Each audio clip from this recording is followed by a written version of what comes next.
რა მდგომარეობაშია საქართველოს ეკონომიკა? რას ვკარგავთ? ანუ ალტერნატიულად სად უნდა ვიყოთ დღეს სინამდვილეში, რა მდგომარეობა უნდა იყოს და სადღაც. საქართველოს მომხიბლაობა იყო იმაში, რომ საქართველო მიდიოდა ევროკავშირისკენ და იყო მეტ ნაკლებად ნორმალური ქვეყანა საცხოვრებლად. რუსეთისგან გაღწევა ავტომატურ რეჟიმში ნიშნავს კარგად ცხოვრებას. შენ ჩაიხსენი პოლიტიკას, სიტყვის თავისუფლებაზეც დიდად მოლაპარაკეთ. საქართველო არის ბოლოდან მეორე ადგილზე სიღარიბით მთლიანად ევროპის რეგიონში. უცხოელს რატომ უნდა მოუნდეს ფულის ჩადება, როცა შენ ქვეყანაში შენ შეიძლება არ მოგინდას ცხოვრება. ჩვენ ვართ მომსწრეები კრიმინალურ, მაფიოზურ, ოლიგარქული სახელმწიფოს მშენებლობის. ყველა პროექტის უკან დგას ან რუსული ფული, ან კონკრეტულად პირდაპირ ბიძინა ივანიშვილი რუხაძე თავის რაღაც 2024 წლის 27 ოქტომბერს თავი რომ ძალიან გამარჯვებულები ეგონათ რა იმ ტიპებს ახლა რამდენად გამარჯვებული გონიათ თავი ფული უნდა ბიძინას უნდა თავის ფული არ ატარდეს არაფერი საერთოდ აი ეს თავის ყველა ეტაპზე დაუშვეს გამოუსწორებელი შესაძლებლობა რომლის შედეგადაც სახელმწიფო მიიღო უზარმაზარი ზიანი ეს სისტემა უნდა დაიშალოს და დაინგრეს ერთხელ და საბოლოოდ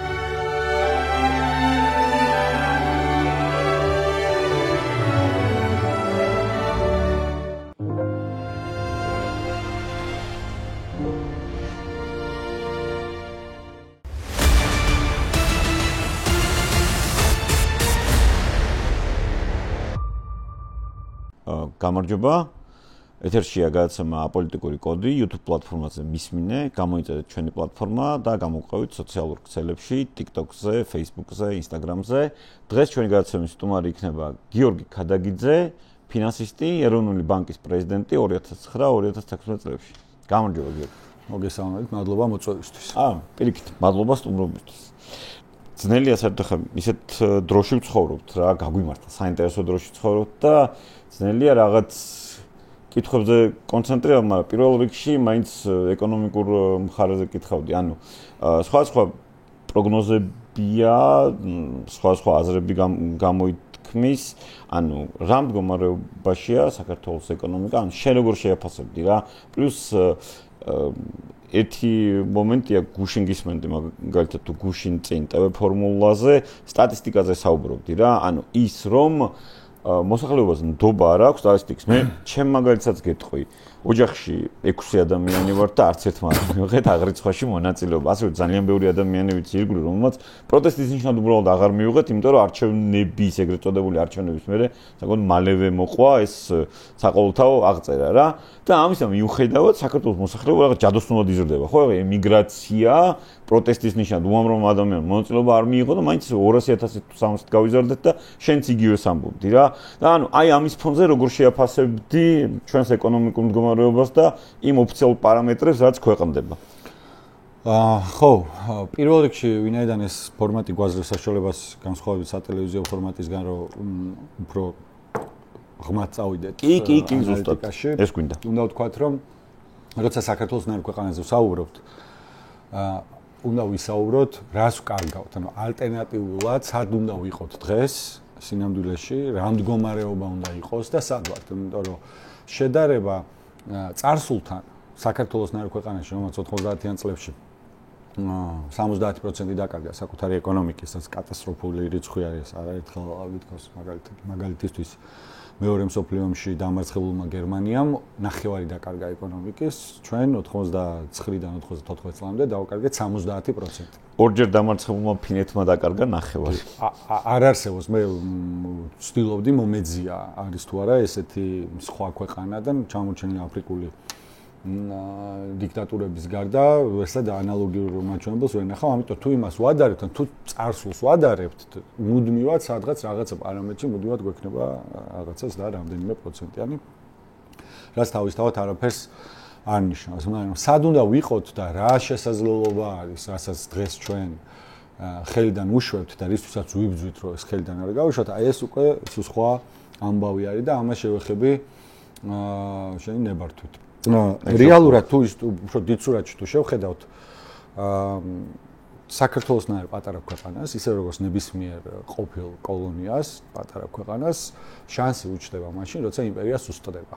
იქნება ეს სპარსეთის, ეს ქართულ ამ რეგიონს თუ მოხდა სპარსეთი, იქნება ოსმალეთი თუ რუსეთი, როცა იმპერია სუსტდება, მაშინ პერიფერიას და კოლონიას უჩნდება შანსი გააღწიოს აი ამ მავნე ჩვენ შემთხვევაში რუსული იმპერიული მონღოლური წრიდან და გამდიდრდეს და ადამიანებმა იცხოვრონ ისე როგორც ცხოვრობენ დღეს ყველაზე დიდ ნაწილში მსოფლიოში, რომელიც არის ევროპა, ხო? და თუ შევხედავთ ბოლო პერიოდის ქვეყნებს, ის ქვეყნები, რომელმაც გააღწიეს რუსეთს, ყველა დღეს არის განვითარებული მდიდარი ქვეყანა, ხო? ჩამოთვალოთ ფინეთი, პოლონეთი, ბალტიის ქვეყნები, ლიტვა, ლატვია, ესტონეთი, ბულგარეთი, ეგრეთ წოდებული ყოფილი, რასაც ადრე სოციალისტური ბანაკის ქვეყნებს ეძახდნენ, ხო? ანუ რუსეთისგან გაღწევა ავტომატურ რეჟიმში ნიშნავს კარგად ცხოვრებას. იმიტომ რომ სადაც რუსეთიდან გადიხარ დასავლურ ოჯახში, სადაც ჩვენ არ არსებობს არც ერთი მაგალითი, სადაც რუსეთს დააღწია ქვეყანა და ის ქვეყანა უფრო ცუდად ცხოვრობს. და პირიქით, ყველა ქვეყანა, ვინც რუსეთის ორბიტაზეა, ვინც რუსულ გავლენის ქვეშ არის, ყველა ქვეყანა ეს არის ქვეყანა, საიდანაც ხალხი გარბის, რომელიც ცხოვრობს გზავნილებზე, რომელიც მთავარი შემოსავლის წყარო არის ემიგრაცია, სადაც არის ეკონომიკური და პოლიტიკური ძალაუფლება კონცენტრირებული მცირე ადამიანების ხელში და დანარჩენი მოსახლეობა ცხოვრობს სიღარიბეში. ანუ ეს პატერნი არის პრაქტიკულად არ იცვლება, გამონაკლისიც კი არ არსებობს, რომ თქვა რომ აი ეს გამონაკლისი ქვეყანა ყველგან არის ერთნაირი. აი ფიქრის დაფი არ გაწყვეტო, უბრალოდ ეგ ვერ მოახერხა რუსეთმა ვერასოდეს იმპერიის დროსაც პირობითად რო აიღო ალიასკა და კამჩატკა, ხო? ანუ ერთ და იგივე კლიმატია, მეტნაკლებად ერთ და იგივე რაღაც შეზღუდული იყო, ერთ და იგივე გზები შეიძლება იყოს ელემენტარულად, მაგრამ არ არის. რუსეთმა ეს ვერასოდეს ვერ მოახერხა. კამჩატკას თავდავთ იგივე ფინეთს თუ ავიღებთ, კარელიას თუ ავიღებთ, რომელიც ხო? კიდე უკეთესი მაგალითი. კიდე რუსული კარელია არის ერთ-ერთი ყველაზე ღარიბი გაპარტახებული მხარე და ფინური იურისდიქციის ქვეშ ყოფი ძველი ფინური ტერიტორიები, ეს რო ვთქვა. ესტონეთი, ნარვა და ივანგოროდი. ორი აზრი არ არსებობს, ხო? როგორ ცხოვრობს ეს ორი მხარე და ყველა ნებისმიერ მხარეს რო დაადო ხელი, ნებისმიერ ადგილს რო დაადო ხელი, ესია ამის საფუძველი ხა შეიძლება შორს აგვიყვანოს, მაგრამ ნუ აჩემოღლუ არის ყველაზე ბოლო წყარი, რომელიც შეგვიძლია მოვიშველიოთ და ასევე აკუნინი, რომელიც ორივე წელს რატო ხდება ესე, იმიტომ რომ რუსეთის იმპერია ეს არის მონღოლოიდური იმპერიის მონღოლების შთამომავალი და მემკვიდრე და განსხვავებით მაგალითად ანგლოსაქსებისგან და ბრიტანელებისგან, რომლებიც ცდილობდნენ საკუთარ კოლონიებში ჩაეტანათ სამართალი, კანონის უზენაესობა, ბიუროკრატია შეექმნათ და ასე შემდეგ და იდეა იყო, რომ თუ მისი კოლონიაც მდიდარი იქნებოდა და კარგად იცხოვრებდა, მაშინ მასთან ვაჭრობა უფრო სარფლიანი იყო. ეს კოლონიები, ესეთი ტიპის კოლონიები, როგორც რუსული კოლონია, ჩვენთვის აქტუალური რუსული კოლონია, ეს არის ექსტრაქციული კოლონიები, რომელიც ერთადერთი ორიენტირებული არის რესურსების ამოღებაზე და თავისი რაღაცა ინტერესების დაცვაზე. საქართველოს რეალობაში რეალურად რაღაც მომენტში მიხვდნენ, რომ ჩრდილოეთ კავკასიის გაკონტროლება შეუძლებელი იყო სამხრეთ კავკასიის გარეშე და ამ შემთხვევაში ჯერ კიდევ ვთქვათ რუსეთის იმპერიის ძროზე, შემდეგ უკვე საბჭოთა კავშირის ძროზე, მერე უკვე ნატოსთან ვთქვათ უშუალო საზღვრის გამო, მოკლედ საქართველოს ჰქონდა ძალიან მკაფიო დანიშნულება, რომელიც იყო ასე ვთქვათ რაღაცა პლაცდარმი, რომლის იქითაც არ უნდა წასულიყო რაღაცა ცივილიზაცია და ასე შემდეგ და ასე შემდეგ. რისთვის ვიბრძვით ჩვენ და რისთვის იბრძოდა ის ხალხი, რომ გავახციოთ ამ ყველაფერს, ხო? და ამ ყველაფერს რომ გავახციოთ, აქ უკვე შემოდის რიცხვები და აქ შეგვიძლია რიცხვებზე ვისაუბროთ ან სტატისტიკაზე და შენ კითხვას დაუბრუნდეთ, როგორ ცხოვრობენ ის ქვეყნები, ვინც გაახცია. რისთვის ვიბრძვით ჩვენ? და ასევე ყველაზე კარი მაგალითი ესაა ბულგარეთი.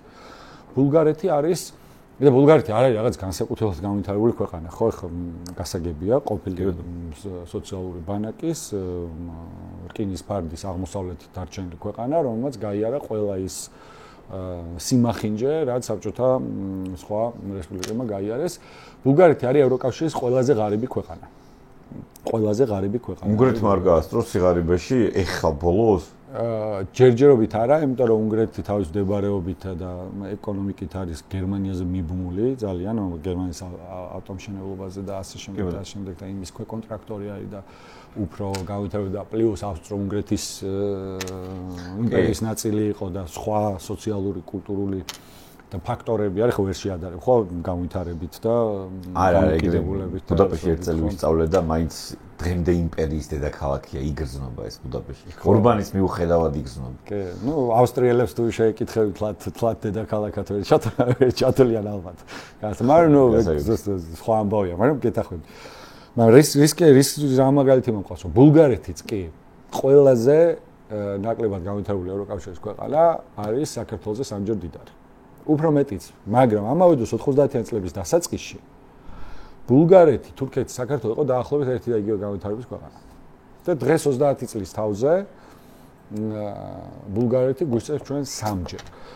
თუ ხელფასებზე ვსაუბრობთ, პენსიებზე ვსაუბრობთ, ხო საშუალო პენსია დაახლოებით 1500, 1800 ლარიოს ოდენობით. სხვადასხვა სოციალური უზრუნველყოფა. რა თქმა უნდა, იმ ქვეყანას თავის პრობლემები აქვს, ბევრი. მაგრამ როგორც ესეთი სიცოცხლის დონე დღეს ჩვენ უნდა გვესმოდეს რომ ცხოვრების ხარისხით საქართველო არის ბოლოდან მეორე ადგილზე სიღარიბით მთლიანად ევროპის რეგიონში. პრაქტიკულად ჩვენ მოლდავეთს უსწრებთ მხოლოდ რეალურად, ეხლა ბოლო სომხეთი, ჩვენ და სომხეთი ერთად მოლდავეთს 2 მილიარდი გამოუყვეს 2 დღის წინ. კი, და მოლდავეთი ძალიან სწრაფად გაგვისწრებს რეალურად, იმიტომ რომ ნახეთ როგორ ხდება ევროკავშირის მიერ მოლდავეთის დახმარება და ეს არის გზა, მაინც ევროკავშირი ხო როგორი სუბიექტი არის. ეს არის ნებაყოფლობითი კავშირი, ეს პირველ რიგში ამას ხაზი მინდა გავუსვა, იმიტომ რომ რაღაც საბჭოთა კავშირს რო ადარება რაღაც ეს უტიფარი პროპაგანდისტები და საბჭოთა კავშირის შეთრევის მეთოდები და ევროკავშირის, როდესაც ფრანგული არმია ჩამოვა აქ თებერვალში და იუნკერებს დახოცავს, მე შეადარებ. ხო, მაგრამ არის, კი, ადარებენ. უტიფრობას არ აქვს საზღვარი. ხო, მაგრამ ძირშივე რომ მოვკლათ ეს ამბავი, ეს არის ნებაყოფლობითი კავშირი, საიდანაც გასვლა შეგიძლია ნებისმიერ დროს. ნებაყოფლობითი კავშირია, საბჭოთა კავშირი იყო ძალადობრივი კავშირი, საიდანაც ვერცად ვერ გახვიდოდი და პირიქით იდგა მთლიანად ძალადობაზე, აგრესიაზე და ასე შემდეგ. ევროკავშირის ეს ნებაყოფლობითი კავშირი ამბობს, რომ ჩვენი წევრი ქვეყანა რო გახდეთ, ჩვენთვის მნიშვნელოვანია, რომ შენთვისაც იგივე სტანდარტები არსებობდეს და დაახლოვდე ამ სტანდარტებს. ამიტომ არა ევროკავშირის ჩვენ ვიგრძნობთ და საქართველოს იგრძნობს მნიშვნელოვან მატერიალურ კეთილდღეობას და ადამიანები საკუთარ ოჯახებში იგრძნობენ მნიშვნელოვან მატერიალურ სიკეთეებს. არა ევროკავშირის წევრად გახდომის მომენტისთვის, რომელიც საშუალო ვადა არის 10 წელი კანდიდატიდან წევრობამდე, თუ გადავხედავთ ისტორიას, ხო, გამონაკლისი თურქეთის გარდა აქვე დავსვავთ. არამედ უკვე პროცესში, როდესაც ხარ ასპირანტი ქვეყანა, უკვე იხსნება უზარმაზარი დახმარების ნიაღვარი ყველა მიმართულებით პრაქტიკულად. იქნება ეს საგანმანათლებლო პროგრამები და გაცვლითი პროგრამები სტუდენტებისთვის 1000-ობით და 10000-ობით.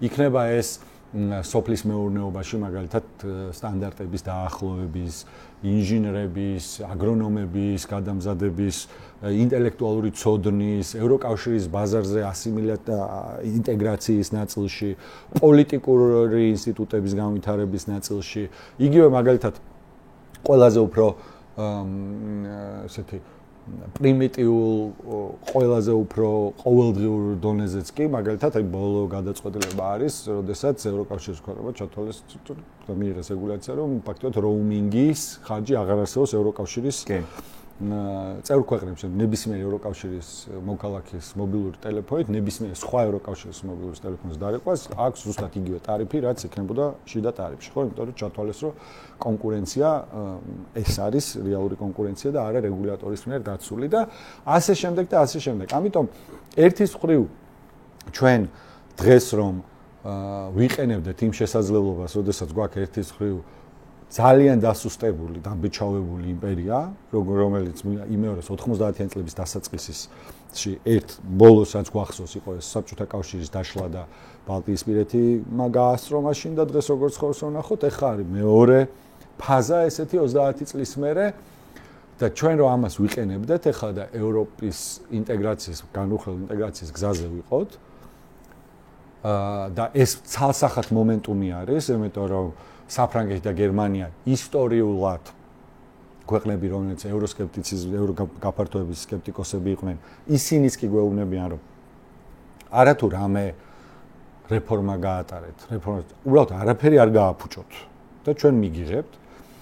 ჩვენ გვექნებოდა უამრავი ფინანსები, თითქმის ყველა მიმართულებით, კიდევ ხომ განათლება, ჯანდაცვა, პოლიტიკური ინსტიტუტები, ეკოლოგია, მწვანეები, არ არსებობს უბრალოდ მიმართულება, სადაც ეს არ იქნებოდა ერთი, ფინანსებზე ხელმისაწვდომობა და ლიდერები ვიყავთ. და მეორე, ყველაზე უფრო მნიშვნელოვანი, ეგრეთ წოდებული შუა კორიდორი, რომლის გაყიდვასაც ჩვენ ვცდილობთ ამ იდეის გაყიდვას, რომ საქართველოს განიხილეთ როგორც ევროპული ტვირთების, ინფორმაციის და ნაკადების აზიაში და პირიქით გატარების დერეფნად რუსეთის გვერდის ავლით. ხო, ეს არის ყველაზე მნიშვნელოვანი ამბავი, რასაც დღეს შუა დერეფანი ქვია, როცა ამაზე ჩვენ საუბრობდით, მაშინ ფრანგები, გერმანელები ყველა მილიონი პრეზენტაციები გვაქვს გაკეთებული, ამბობდნენ რომ კი ეს იდეა სწორია, კარგია, მაგრამ ეს რუსეთს ძალიან არ მოეწონება, ჩვენ ახლა გვაქვს რუსეთთან ეკონომიკური თანამშრომლობა, გახსოვთ ჩრდილოეთის ნაკადი, ასე შემდეგ, მთელი ამბები იყო, ხო? და დღეს აი ეგრეთ წოდებულ შუა კორიდორისთვის გამოყოფილი არის მილიარდობით თანხები, სადაც უბრალოდ იმდენად აქტუალური გახდა უკრაინაში რუსეთის შეჭრის მერე, რომ ევროპას ჭირდება ალტერნატიული სავაჭრო გზები და ალტერნატიული გზები დამაკავშირებელი აზიასთან რუსეთის bypassing, რუსეთის გვერდის ავლით, რომ პრაქტიკულად აღარც კითხულობენ არც ფინანსურ მდგრადობას, არც ძალიან დაჩქარებული ტემპებით ნებისმიერი პროექტი, რომელიც ჯდება შუა კორიდორის განვითარების ამბავში, ფინანსდება ძალიან აგრესიულად და ჩვენ ყოველდღიურ ცხოვრებაში ჩვენ მსმენელს რომ ეს მოდეს, ეს რას ნიშნავს? ეს ნიშნავს, რომ რეალურად დღეს უნდა იყოს გაჩაღებული მუშაობა ღმაწლოვან პორტზე, გაჩაღებული მუშაობა რკინიგზის მოდერნიზაციაზე და სწრაფ რკინიგზაზე, გაჩაღებული მუშაობა აეროპორტების, ლოკალური აეროპორტების შენებლობაზე, გაჩაღებული მუშაობა ავტობანებზე, გაჩაღებული მუშაობა პრაქტიკულად ყველა მიმართულებით, რომელიც აი ამ ორ უზარმაზარ ბაზარს ერთმანეთთან აკავშირებს. პრაქტიკულად ყველა რეგიონში დღეს იქნებოდა უზარმაზარი ნაკლებობა მუშახელის, ყველა რეგიონში იქნებოდა ეკონომიკური ბუმი, ყველა რეგიონში იქნებოდა დადებითი ეკონომიკური სალდოები და ეს არის რეალურად, რასაც დღეს ჩვენ გვაკარგინებს ქართული ოცნება. არა თუ ის რაღაც ეფემერული ზდა, რომელზეც ისინი საუბრობენ და ამაზე შეგვიძლია ვისაუბროთ, საიდან მოდის ეს და მთლიანად რუსეთის სანქციების გვერდისავლაში, დახმარებაში და ასე შემდეგ, მაგრამ ეს გადავწიოთ ერთი წუთი გვერდზე. დღეს უნდა იყოს ეს ვითარება. დღეს უნდა საქართველოში ბრუნდებოდეს ინტელექტუალური რესურსი, საინჟინრო, არქიტექტურული, სამედიცინო, ასე შემდეგ და ის მთავარი ჩვენი იდეა, ჩვენი გეოპოლიტიკური, გეოგრაფიული მდებარეობის ათვისების აი ეს უნდა ხდებოდეს დღეს ქვეყანაში. კი ბატონო. უზარმაზარი ნაკადები უნდა შემოდიოდეს. ამის ნაცვლად რა ხდება? არც ერთი პროექტი არ ფინანსდება, მაგალითად ევროპის ბანკის რეკონსტრუქციის და განვითარების ბანკის ერთ-ერთ მაღალ ჩინოსას ვესაუბრე და უბრალოდ არც ერთი განაცხადი არ შემოსულა წლებია საქართველოსდანო. უბრალოდ აღარ შემოდის არც ერთი განაცხადი, რომელიც შეიძლება ამ თვისებაზე საუბრობდეს. არანაირი ევროპული და ამერიკული ინვესტიციები თუ ინვესტიციების რისკს შევხედავთ, პრაქტიკულად ინვესტიციები არ ხორციელდება. ყველა პროექტი, რომელიც ამ ქვეყანაში ხორციელდება, არის ან ყველა პროექტის უკან დგას ან რუსული ფული, ან კონკრეტულად პირდაპირ ბიძინა ივანიშვილი რუხაძე თავის რაღაც ფონდების მეშვეობის და უფრო მეტიც და აი მარტი მაგალითს მოყვანეს, მაგალითიც მომყავს ხოლმე, იმიტომ რომ ძალიან თვალსაჩინო არის. ივანიშვილმა დააფუძნა საპარტნიორო ფონდი და თქვა, რომ მე ამ ფონდს ვაფუძნებ იმისთვის, რომ ინვესტორების შემოვიყვანო ამ ქვეყანაში, თუ ინვესტორი ჩათვლის, რომ ეს სარისკო ქვეყანა, მე შევეხიდები, რომ ფული შემოვიდეს ამ ქვეყანაში. რა გააკეთა ამ ფონდმა? მოეწონათ ეთყობა რაღაც მომენტში ჰაიდელბერგ ცემენტი, კასპის ცემენტის ქარხნის მომგებიანობა და ირაკლი რუხაძემ და ბიძინა ივანიშვილმა იყიდეს ჰაიდელბერგ ცემენტი. ანუ უზარმაზარი გერმანული კონცერნი შემოსული ამ ქვეყანაში გაიყვანეს ამ ფონდის მეშვეობით. ანუ იმის მაგივრად რომ ესეთი მილიონი სხვა ინვესტიცია შემოყავდეთ და ინვესტორი შემოყავდეთ, პირიქით გაიყვანეს, რომ მოეწონათ ეს ამბავი და განსხვავება, რეალური განსხვავება ევროპულ დასავლურ ფულს და რუსულ ფულს შორის არის ზუსტად ეს, რომ ევროპული ფულს მოყვება ევროპული სტანდარტი ცხოვრების, ევროპული ხელფასები, ევროპული დაზღვევა, ევროპული სოციალური უზრუნველყოფა, ევროპული სამუშაო პირობები, მდგრადობა, განსხვავებით რუსული ფულისგან, რომელსაც არაფერი არ მოყვება, მოკლევადიანი მოგების მიზნით შემოსული ფინანსური ნაკადები, რომლის უკან ხშირ შემთხვევაში დგას კრიმინალი, კორუფცია, ფულის გათეთრება და მთელი უბედურება, რაც ამასთან არის კავშირში. აი, ისე მაგალითი მინდა ვთქვა და გავჩერდე ამ თემაზე, ისეთი კითხვით დაიწყე, რომ ძალიან რთულია. მოიყვანა მაგალითი? მაგალითი მინდა მოვიყვანო გზის მშენებლობა, ეს მაგალითიც მომყავს ხოლმე და აქაც მინდა გავიმეორო, რას ნიშნავს ევროპულად კეთება საქმის და დასავლურად კეთება საქმის. მაგალითად, ყველა ვთანხმდებით, რომ ავტობანი კარგია და საჭიროა. მაგრამ როდესაც დასავლური შინაარსით კეთდება პროექტი, ავტობანი როცა გადის, აუცილებლად და დიდი პროექტი როცა ხორციელდება, აუცილებლად კეთდება ეკონომიკური ზეგავლენის შეფასების დოკუმენტი ადგილობრივ მოსახლეობაზე. ანუ სხვა სიტყვებით რო ვთქვათ, მაგალითად ზესტაფონს თუ აუარა გვერდი, ან ხაშურს თუ აუარა გვერდი გზამ, აუცილებელია რომ იქ ცხოვრები ადამიანები, ვისთვისაც ეს იყო შემოსავლის წყარო, ჰამაკების და ხაჭაპურების და ყავის ბიზნესი. მართლა ეს იყო ხაშური და ზესტაფონი თუ მაგრამ იმ ადგილობრივი მოსახლეობისთვის ეს იყო მთავარი შემოსავლის წყარო. იქ სხვა არაფერი არ ხდება, ხო? მე სასაცილოდ კი არ რომ, მე მართლა ძალიან ჭკვიანური და ლოგიკურიცაა რომ იქ. ხო, ანუ ის მეორე საკითხია რომ განვითარებული წერტილები უნდა იყოს განვითარებული აგრარული ადგილობრივი პროდუქცია უნდა შეთავაზო და ასე შემდეგ და ასე შემდეგ, მაგრამ ეგ სხვა ამბავია. მე ვამბობ რომ ეს ამ გზამ რო გაიარა ავტობანმა, ეს ხალხი მთელი ხაშური ზესტაფონი დარჩა შემოსავლის გარეშე, ხო, კონკრეტული ადამიანები. რომელიც საერთოდ არ ამოიაზრება ნაწილად ამ ინვესტიციის და მათთვის ეს ინვესტიცია იქ ცხოვრები ადამიანისთვის არის უარეს მათ ცხოვრების ისედაც ღარიბული ცხოვრება კიდევ უფრო გაუარესდათ. ხო, იმან რაღაც ჩადო, რაღაც ყავის აპარატი იყი და პირობითად გარემონტა იქ, რაღაცა კაფე გახსნა, რაღაცა კეთილმოწყობილი ყვილად. კი, და ბანკის ვალი დაედო და პირიქით მისთვის უარესი არის ყველაფერი რაც მოხდა. ანუ მისთვის სიტყვა ინვესტორი ცუდის მეტი არაფერს არ ნიშნავს. როდესაც დასავლური სტანდარტით აუცილებლად დაიდებოდა ეკონომიკური ზეგავლენის გეგმა, რომელიც მოითვალისწინებს, რომ აი ეს რაოდენობა ხალხის ზარალდება ამ პროექტისგან და მოდით ჩვენ ახლა უნდა განვავითაროთ რაღაცა ალტერნატიული ინვესტიცია უნდა გავაკეთოთ ამ პროექტებში. არ ვიცი ხა მილიონაირი გეგმა შეიძლება არსებობდეს და იდეა შეიძლება არსებობდეს ამ რეგიონებში ისი გაკეთება შეიძლება იგივე მაგალითად იმისთვის რომ ამ გაზრდილი ნაკადები რომელიც ავტობანზე გაევლის მძღოლს და მანქანას კონდეს мотивация რომ გადაუხვიოს, ჩავიდეს და რაღაცა ადგილობრივი ეკონომიკის ნაწილიც შეიგზოს. აი ეს არის განსხვავება. განსხვავება არის ის, რომ ნაცვლად იმისა, ჩვენ ქვეყანაში შემოდიოდეს მილიარდები თავისი ტექნიკური დახმარებებით და ყველა იმ სიკეთით, რაზეც ვისაუბრეთ, ამის ნაცვლად ჩვენ ვართ მომსწრეები კრიმინალურ, მაფიოზურ, ოლიგარქული სახელმწიფოს მშენებლობის, სადაც არ არსებობს არც ერთი ინსტიტუტი, სადაც არ არსებობს არანაირი ბალანსი, სადაც არ არსებობს არანაირი წესი. არაფერი არ არსებობს გარდა ერთი ადამიანისა, რომელიც თვლის, რომ ეს ქვეყანა მისი არის, არავინ არაფერს არ ნიშნავს, მარტო ის ადამიანები, ვინც არიან ლოიალურად განწყობილები და მცირე ოდენობა ერთი მუჭა ადამიანების, არ ვიცავთ, 100-200 ოჯახი, ვინც აკონტროლებს ყველა სფეროს, ეკონომიკურ და პოლიტიკურს. ნებისმიერ სფეროს აკონტროლებს ერთი და იგივე ოჯახი, რაც ჩვენთვის რას ნიშნავს, ჩვეულებრივი მომხმარებლისთვის და საქართველოს მოსახლეობისთვის, ხო? საქართველოს მოსახლეობის ნიშნავს, რომ ყველგან არის მონოპოლიები, ოლიგოპოლიები, კარტელური გარიგებები, შედეგად თბილისი არის ევროპის ერთ-ერთი უძვირესი ქალაქი საცხოვრებლად, ეკონომიკური განვითარების თვალსაზრისით. დამწყები მეწარმისთვის არის ურთულესი აქ ოპერირება, ყველაფერი არის არა იმის გამო რომ კონკურენცია არის შეზღუდული არასაბაზროდ ძვირი და უხარისხო, ადამიანები იღუპებიან ცენტრალურ პარკებში, შვილები გვიკვდება ზოგი ჭაში ჩავარდით უბედური ტრაგედიებისგან, ზოგი სხვადასხვა სამშენებლო ობიექტზე, ცენტრალურ ადგილებზე, ხედავთ გარჩევებს, სროლას და ასე შემდეგ და ასე შემდეგ. ხო, 200,000 ადამიანი მიდის ამ ქვეყნიდან.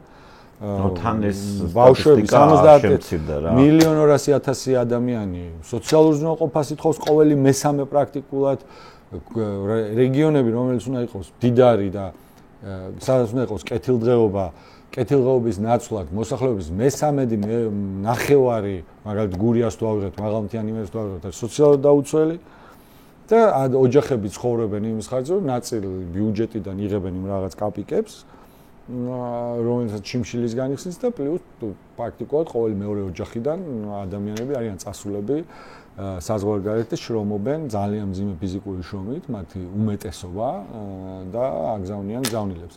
აი ესეთ ქვეყანაში ვცხოვრობ და დემოგრაფიულად ცხადია, როგორც შედეგი, ყველა რეგიონში გვაქვს შობადობასა და სიკვდილიანობას შორის უარყოფითი ბალანსი, ყველა რეგიონში და თუ საშუალო ფენას შევხედავთ და მის ფორმირებას ალბათ მაყურებლები დაგვიდასტურებს, რომ ყველაზე პოპულარული საგანი არის წასვლა, სად შეიძლება, როგორ შეიძლება, გაქცევა, ამერიკის ვიზა არის ზეიმი და ასე შემდეგ. ხო, ანუ ეს არის, აი ეს ორი არჩევანი გვაქვს, ან არჩევანი ვიყოთ რუსული ჭაობი, რუსული პროვინცია, რუსული ფულის რაღაცა სამრეცხაო და რუსების საზაფხულო მომსახურების ობიექტი, ან ვიყოთ ევროპული ქვეყანა თავისუფალი სასამართლოთი, ძალთა ბალანსით, წარმომადგენლობით, ადგილობრივი თვითმმართველობით, სადაც ქუთაისელი წყვეტს ქუთაისში რა ხდება, ბათუმელი წყვეტს ბათუმში რა ხდება, რუსთაველი წყვეტს რუსთავში რა ხდება და ასე შემდეგ. აი ეს არჩევანი გვაქვს. აი ამაზე უფრო მარტივი არჩევანი არ არსებობს და ამის ნაცვლად ხო პროპაგანდა გვეუბნება, რომ თურმე თუ ევროპაში წახვალ იქ გეი გახდები და არავითარ შემთხვევაში. რავი, არავინ გაუიმასქნებიათ ამდენია წასული. გიორგი, რა ზე მინდა ხა გავამახვილო ყურადღება, აი შენ ამბობ რუსეთი და თქვა რუსეთიდან შემოსული ფული და ასე შემდეგ. ეხლა როგორი მომენტია?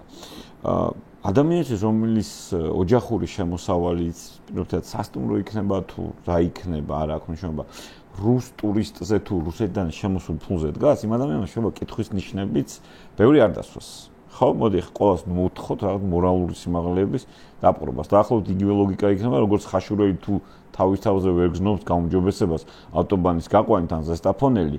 ხო, იმას თავის საკუთარი ოჯახის შემოსავალი შეიძლება ერჩივნოს პირობითად იმას, რომ ბათუმამდე ჩასვლის დროს შემომცირდეს ტრაილერის მძღოლს და ამით ქვეყნის ეკონომიკა მიხეიროს, მაგრამ აქ არის მეორე მომენტი, რომ თავად ის რუსებიც, რომლებიც აქ შემოდიოდნენ, თავად ის უკრაინელებიც, ბელორუსებიც და ასე შემდეგ, მათთვის ის რომ საქართველო იყო მეტნაკლებად ლიბერალური, ან მოდი ესე ვთქვათ, ქვეყანა, რომელიც ევროკავშირისკენ მიდიოდა, ეს მათთვის იყო ძალიან დიდი პლუსი. და ნუ მე მაქვს ხა კონტაქტი ძალიან ბევრ ადამიანთან, მათ შორის 2022 წლის მერე საქართველოში შემოსულ უცხოელებთან, ან ბელორუსებთან, უკრაინელებთან და რუსებთან შეხვედრი ვარ, ლაპარაკია რაღაცა და ანუ ეს ხალხი სულიად არ აღიქვამს დადებითად იმას, რომ საქართველოში რა პროცესები დაატრიალდა 2024 წლის მერე. ანუ წარმოგიდგენ, რომ ისინი ამას გამოიქცნენ. მიუხედავად იმისა, რომ შავი ფული წამოიღო ვიღაცამ, არ წამოიღო შავი ფული კრიპტოში გადმოიტანა, მერიაკ ნაღდა, გააქეშა, მოდი ესე ვთქვათ. ანუ საქართველოს მომხიბლაობა იყო იმაში, რომ საქართველო მიდიოდა ევროკავშირისკენ და იყო მეტნაკლებად ნორმალური ქვეყანა საცხოვრებლად. შენ თუ ამას კარგავ, ხო? ეხლა ის ანუ პუტინისტი რუსიც კი დღეს გაურბის პუტინს. გუშინ თუ გუშინ წინ დაიჭირეს 200 მილიარდიანი კომპანიის ფლობელი რუსი ოლიგარქი, რომელიც თურქეთში აპირებდა გაფრენას. ხო, ანუ იქა ჭანჭიკების მოჭერა მინდის, აი ნაპოლნური კატუშკუ რუსულად რო ვთქვათ, აი ბოლომდე ჩაჭერილი აქვს და ანუ ამ დროს ეხა არავის არ მოუნდება რუსეთიდან მინი რუსეთში გამოქცევა რა და ანუ ეხა ყურებ საითკენ მივყავს ეს საბოლოო ჯამში არა მარტო გამოიწვევს შემოსული ხალხის გადინებას და რაც შემოვიდა ინტელექტუალური კაპიტალი თუ პირდაპირ კაპიტალი ამის გასვლას არამედ საინვესტიციო კლიმატის გაფუჭებასაც და არა მარტო საინვესტიციო კლიმატის ანუ ინვესტიცია ხო პირობითად ავიღოთ უცხოური ინვესტიცია, რომელიც ძალიან მნიშვნელოვანია. მაგრამ ასევე მნიშვნელოვანია, რომ უცხოიდან რომცა რა შემოვიდეს, შენ შიდა მოხმარება გქონდეს. ანუ ადამიანმა ბინა გაარემონტოს, ახალი მანქანა იყიდოს, იპოთეკა გამოიტანოს და შემდეგ ანუ გქონდეს მომავლის იმედი და რწმენა. დემოგრაფიაზეც ეხება ეგ სხვა შორის, იმიტომ რომ ბავშვის, ეს თქვა, გაჩენა, ბავშვის გაკეთებას არაფერი უნდა, ხო? მაგრამ თანამედროვე საზოგადოებაში შენ ფიქრობ იმაზე, რომ ამ ბავშვს უნდა მისცე განათლება, რაღაც მომავალი შეუქმნა, რაღაც უკეთ იცხოვროს, ვიდრე შენ, მამა შენმა, ბაბუა შენმა იცხოვრო და ანუ დემოგრაფიაც მაგაზეა დამოკიდებული. დემოგრაფიული სიტუაცია დამოკიდებულია მომავლის რწმენასა და იმაზე. ეგ თუ არა გაქვს, ხო? თუ იმაზე ფიქრობ, რომ აქიდან გავაღწიო, აქიდან წავიდე, თუ მომავლის რწმენა არ გაქვს, რავი, როგორი უნდა იყოს აქ საინვესტიციო კლიმატი. ხა მეც პირადად რომ მკითხო, საქართველოს მომავალს აი აზერბაიჯანი ორსაც ვერ ხედავ. მე არ ვთქვი სინგაპურზე და სამხრეთ კორეაზე და ევროკავშირზე არაა საუბარი, ხო? აქ სპეციალურად ვახსენებ სინგაპურს, სამხრეთ კორეას, იმიტომ რომ იქ დემოკრატიაზე საუბარი არ იყო, მაგრამ იყო ეკონომიკური განვითარება. იქ სოციალური კონტრაქტი იყო შემდეგი.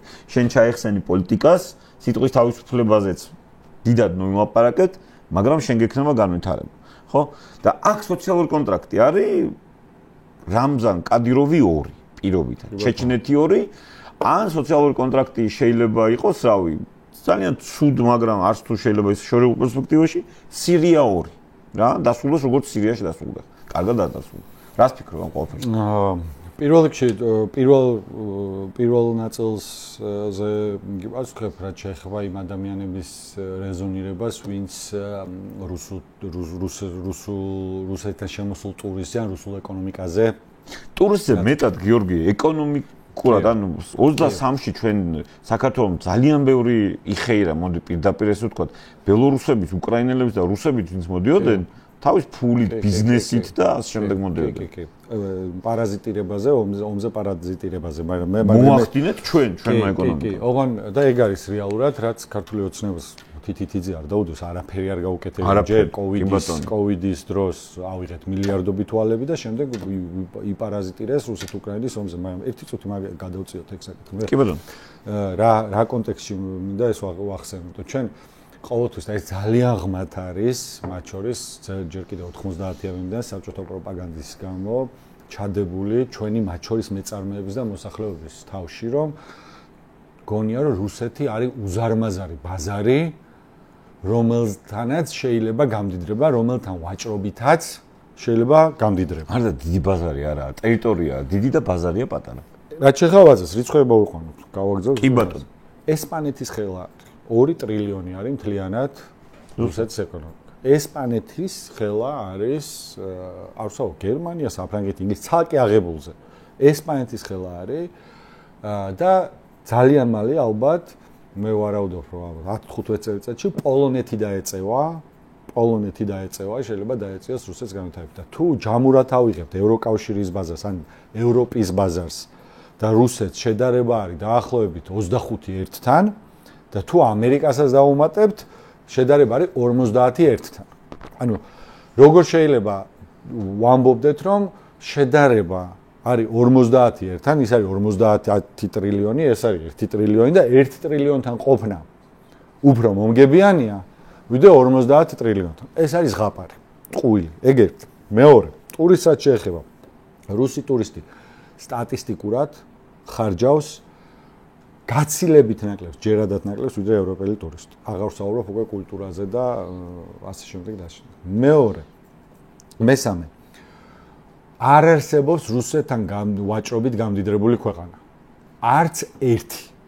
რატო? იმიტომ რომ რუსეთთან ვაჭრობით მდიდრდება კონკრეტული ადამიანები და კონკრეტული ოჯახები, იმიტომ რომ ის არ არის საბაზრო ეკონომიკა, ეს არის ნეპოტიზმით, ჩაწყობით, რაღაცა სხვა კავშირებით დაალაგებული სქემები და როცა რუსეთზე თვითონ რუსები გარბიან რუსეთიდან, ხო? დაუბრუნდები მეორე საკითხს, ხო, იქ რო ნორმალურად ცხოვრობდეს ადამიანები. ხო, არა, ეს არის იმიტომ ეს მონღოლოიდური სისტემა არის რაღაცა თავი დანარჩენი ყველა დამონებული, ღარიბი, გაღატაკებული. რაც შეეხება საქართველოს პერსპექტივას და რა თქმა უნდა, ჩვენი პერსპექტივა საშუალო ვადაში, გრძელ ვადაში და დღესაც თუ ჩვენ გვინდა მე როგორ წარმომიდგენია ჩემი ოცნებაც ცუდი სიტყვა. ჩემ წარმოსახვის საქართველოს რა. ოცნება კაი სიტყვა ცუდი გახადეს. გახადეს, ხო, ეგეც არის. როგორ წარმომიდგენია, რომ ვინაიდან ჩვენ სამეზობლოში და რეგიონში მეტწილად არადემოკრატიული ქვეყნებია, მოდით ესე ვთქვათ, რომ მეტწილად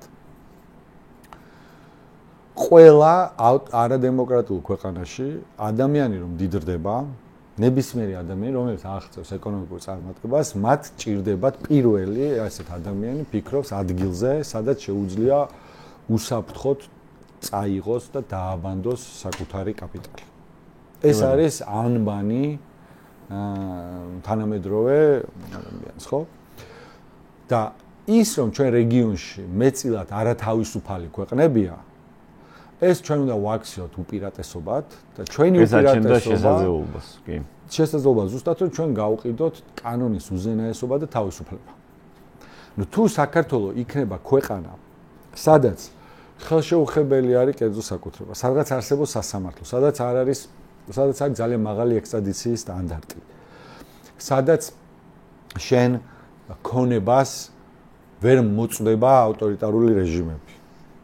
და იგივე მაგალითად ავღან მუხთარლის საქმე გარდა ადამიანის უფლებების თვალსაზრისით სრული კატასტროფისა, რომ ადამიანი უბრალოდ მოიტაცა სახელმწიფომ და გადასცა, არის ეკონომიკური კატასტროფა, ანუ ამ სახელმწიფოს ეკონომიკური იდეის კატასტროფა, იმიტომ რომ ფაქტიურად ყველა მდიდარ აზერბაიჯანელს სახელმწიფომ უთხრა, რომ თქვენ აქ მოგწდებათ თქვენი ხელისუფლება. კი არ პირიქით გეტყვი, ბაჩიაშვილის საქმე ძალიან ცუდია გაერთიანებული ემირატების იმიჯისთვის. რა თქმა უნდა, ამიტომ პირიქით უნდა იყოს. ესე კი არა პირიქით ექსტრადიციებს რო ვაკეთებთ და რას ვაკეთებთ, აღარ ვისაუბროთ ამაზე. მუხთარლი არც იყო ექსტრადიცია, საერთოდ ის იყო მუტაცება. პირიქით, ჩვენი ამოცანა რა უნდა იყოს? ჩვენი ამოცანა უნდა იყოს, რომ ერთის მხრივ უნდა კონდეს კონტროლი საზღვარზე, რომ ჩვენთან არ შემოდიოდნენ ადამიანები, ვისაც აქვს, ვინც არის მაღალი რისკის ზონაში, ანუ სხვა ვთქვათ, აქ კრიმინალური წარსული, შავნელი წარსული, დაკავშირებულია სხვადასხვა სქემებთან, რა ვიცი, იარაღით ვაჭრობასთან პირობითად მომოფანა არ ხო, ჩვენთან ემიგრაციის პრობლემას დგება უკვე. მე რასაც ვთქვი. და პირიქით შემოვიდეს ადამიანი, ვინცაც აქვს ან მოაქვს ინტელექტუალური რესურსი, იმიტომ რომ ის ინტელექტუალური რესურსი მე შენი ეკონომიკის ზრდის წყარო ხდება. ან მოაქვს ქონება და ფული, რომელიც ასევე შენი ეკონომიკის წყარო ხდება და შესაბამისად ცხოვრობს. შენთან რა ჭირდება ეს ადამიანს? ჩვენ რა გვაქვს, ხო? ჩვენ გვაქვს უმაგრესი კლიმატი. სხვათა შორის ბავშვობაში სულ რო გვესვოდა, რომ საქართველოს ყველაზე ლამაზია, ძალიან მაგარია. კი, ძალიან ლამაზია, ცხადია, მაგრამ სილამაზე ბუნების თვალსაზრისით სოფლიოს უამრავ ქვეყანაში ხდება ძალიან ლამაზი, მაგრამ აი მასმერაც გამოცდილება მივიღე სხვადასხვა ქვეყნებში, ასე ვთქვათ, აი ამ ყველაფრის განვითარების სტადიების და ასე შემდეგ ყურებით, სამხრეთ კორეა ახსენე, სინგაპური ახსენე, იგივე დუბაის საემიროები, ჩვენ გვაქვს უნიკალური კლიმატური ადგილმდებარეობა, ზომიერი სარტყელი, სხვა სიტყვებით რო ვთქვა, სადაც გვაქვს 4 სეზონი, რომელსაც ხშირად ვერ ვაფასებთ, იმიტომ რომ ის რომ ჩვენთან გვაქვს ესეთი კლიმატური პირობები, არის უდიდესი უპირატესობა. მე მომიწია ორზონიაში ცხოვრება და ამ შრალი სეზონის ბოლოს ვერ სუნთქავ. ანუ დუბაი ავიღოთ მაგალითად, ხო? დუბაი მილიარდებს ხარჯავს, უზარმაზარ ფულს ხარჯავს იმისთვის, რომ როგორც თლიანად არაბული ქვეყნები და ნავთობის დიდარი ქვეყნები, რომ დივერსიფიკაცია გააკეთონ ნავთობიდან, რაღაც ჰაბი გახდეს, საოჯო და ბევრი წარმატებულადაც ხდება ტურისტული, მაგრამ 3 თვეა წელიწადში, როცა ადამიანს შეუძლია გარეთ გამოვიდეს და ისუნთქოს. ფიზიკურად ვერ სუნთქავს, სხვა პერიოდში ცხოვრობ კონდიციონერიან შენობაში და ეს ზომიერი სარტყელი თუ ჩვენ გვაქვს, ანუ მარტო ზომიერი სარტყელი გაქვს და ისუნთქე რამდენიც გინდა, ცხადია, საკმარისი მიზეზი არ არის, მაგრამ თუ ჩვენ გვაქვს ამავდროულად გამართული იურისდიქცია, ადამიანის უფლებები, სასამართლო, ყველაფერი ის, რაც ყველამ ვიცით ეს რაღაც ატომურ ინჟინერიაზე არ ვსაუბრობთ, ხო?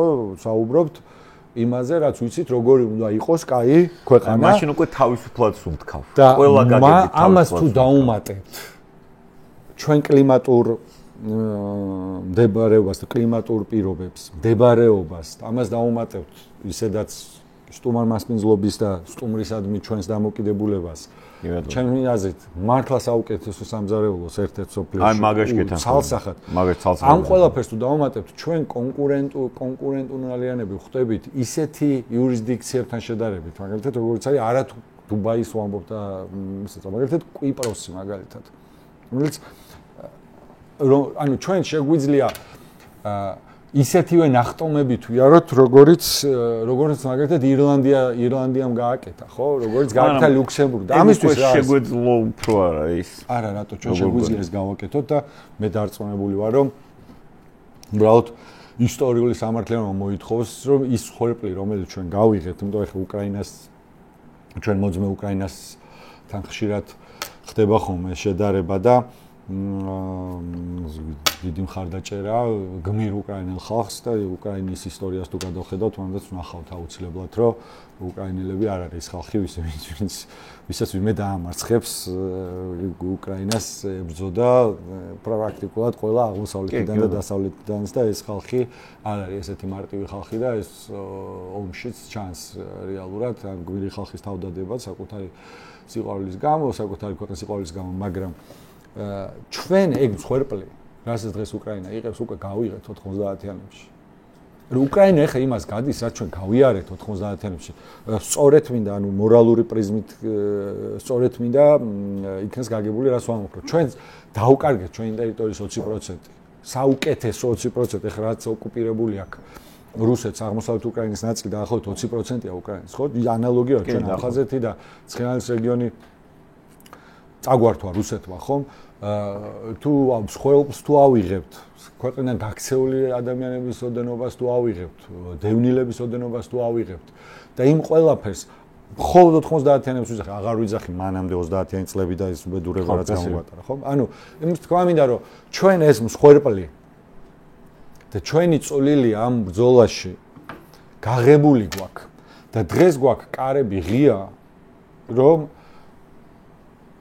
ის საოცნებო ქვეყანა მივიღოთ, რისთვისაც ამ ხელმსხვერპლი გავიღეთ ამ წლების განმავლობაში. უბრალოდ ისტორიული სამართლიანობა მოითხოვს, რომ არ შეიძლება რომ ამის მიღმა დავჭოთ, რის გამო რომ კობახიძეს და მდინარაძის დიქტატურაში ვიცხოვროთ, აი მართლა ხა კატასტროფა არის, ხო ახლა თავის დროზე გაიღო იჩქერიამ, სხვა 30-იანებში და 40-იანებში განსაკუთრებით ხაიბახი და გადასახლება და ამ შემდეგ ჩეჩენი როგორ ჩილკავკასიელი ხალხები ჩეჩენმა ხალხებმა ბევრი გაიღო, მაგრამ ნუ დუდაევიდან და მასხავდოვიდან მივიდნენ საბოლოო ჯამში კადიროვის ოჯახამდე. ანუ მარტო ის რომ რაღაც ხერპლი გაიღებ, გარანტირებულად ხო ხვდები რომ არაფერს არ ნიშნავს, ანუ მაინც ბრძოლაა და მაინც გიწევს ბრძოლა.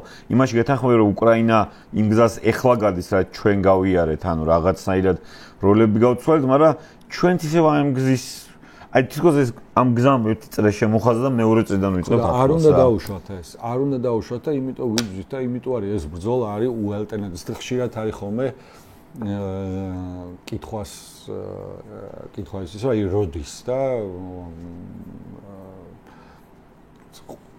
რა გავაკეთო და ზოგჯერ ამაღლებულ განწყობაზე ვარ თუ რაღაც წარმატებას მივახცევთ, ზოგჯერ ყურებს ჩამოვყრით ხოლმე და ასე შემდეგ.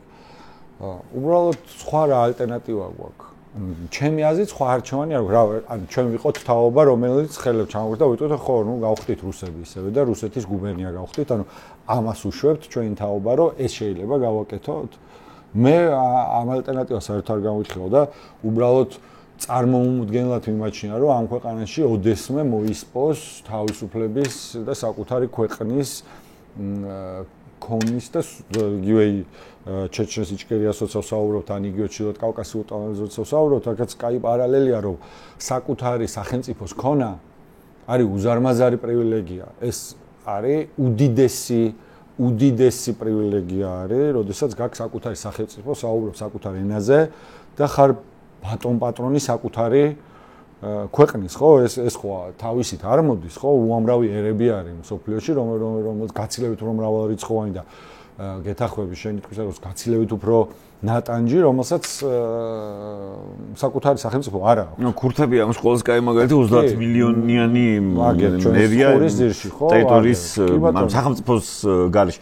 აქ საინტერესო რა არის? ეს ბრძოლა ვერ დამთავრდა, როგორ უნდა დამთავრდეს? ანუ გავიხურავთ ყველა ქურს და ყველა წავდა მორჩება ეს ყველაფერი და ყველა საინტერესო ვიცხოვრებთ ივანიშვილების იმაში რა ქვია. რეგიონალურ მოვლენებს თუ აკვირდები რა, ანუ აზერბაიჯანმა და რამდენიმე დღის წინ ახლა დღებს ვერ ისა დავითვლი, აი რეგიონალური ფორუმი გამართა თურქულენოვანი ქვეყნების, ხო, სადაც ასევე იყო მოწვეული ირანის პრეზიდენტი ფეზეშკიანი, მესუდ ფეზეშკიანი, რომელიც ეთნიკური აზერბაიჯანელია და იქ ერთი კადრი ანუ თანახა წარმოიდგინე აზერბაიჯანზე საუბრობ, იქ სატელევიზიო კადრების შემთხვევით არ გადის. გადის კადრი, სადაც ალიევი ეუბნება ალიევი ეუბნება ერდოღანს, რომ ფეზეშკიანს უთხრა მესუდ ბეი, აქაც თქვენი სახლიაო, ყარაბაღში აგდამში ხდება, ეს ყველაფერი ამით ანუ აზერბაიჯანი ხო დაეძაბათ ახლა რუსებთან ურთიერთობა და კიდე ერთხელ ეუბნება რუსეთს რომ იქ რაღაც ახალი იქნება, ანუ რეალურად რუსეთის კონტროლიდან გადის ცენტრალური აზიაც, რა ცენტრალური აზია სადღაც თურქეთ, ჩინეთს შორისა. რუსეთი ხო გადის რა ეტაპს, იცი თურქეთი გადიოდა მაგ ეტაპს დიდი ხნის განმავლობაში, უწოდებდნენ კიდევაც ევროპის ავადმყოფს და ასე შემდეგ. ანუ თურქეთი რამდენჯერმე დაიშალა, რამდენჯერმე დასუსტა და ბირთვული არაღით არ უშველის მაგაში რუსეთს იმდენად სუსტდება. თავის წამოწყებული ამ სამდღიანი ავანტიურის გამო, რომელიც 3 წლიან, 4 წლიან პრაქტიკულად ომში გადაეზარდა და ამ დროს სომხეთიც გადის, სომხეთი ძალიან ისეთი რუსეთის ცუდი პროცესები მიდის და ნუ მე მაგიტომ არ მგონია რომ რამე პერსპექტივაში ჩვენ რუსეთის ორბიტაში დავჩეთ, ანუ რუსეთის ორბიტაში რომ დარჩეთ, ის უნდა დარჩეს სახელმწიფო ძლიერად, ორბიტა რას გულისხმობს, გრავიტაციული მიზიდულობა უნდა ქონდეს, რაღაც უნდა გიზიდავდეს რამენერად, ან ძლიერი იყოს, ან ეკონომიკა ქონდეს ესეთი, მაგრამ ამ დროს ჩვენთან ვითარდება, აი საერთოდ სხვა პროცესები, ხა შენ თუ უსმინე დენიგანის ინტერვიუს რა, თან მე მქონდა პატივი ორჯერ შეხვედროდი რობინ დენიგანს, ნუ ჯგუფური შეხვედრა იყო, მაგრამ რა შთაბეჭდილებათ ამ ადამიანს დამრჩა ძალიან რეალისტი, აი ესეთი დამიწებული ადამიანია. მე ზოგადად რეალისტი ადამიანები მიყვარს, არ მიყვარს ხოლმე ხალხი რაღაც ძალიან ოცნებებში ფარფატებს და ვარდისფერი სათვალით რამეს უყურებს და არა ეგ ჩემი ტიპაჟი. ანუ დენიგანის ინტერვიუს რო უსმენ, ესე იგი ამერიკის მოთხოვნები იყო მიდან მინიმალისტური ამათთან. რომ რაღაც უბრალოდ სისულელეებს ნუ იძახით, აი ამ გლობალური ომის პარტიებს, deep states და მეორე ფრონტს და რაღაც იმაში გვითრევენ და ამაში გვითრევენ. ამას შეეშვით და კი ბატონო. დავიწყოთ რაღაც, ნუ ახალი ფურცლიდან, მოდი ესე ვთქვათ რა. ამას არ მედიან.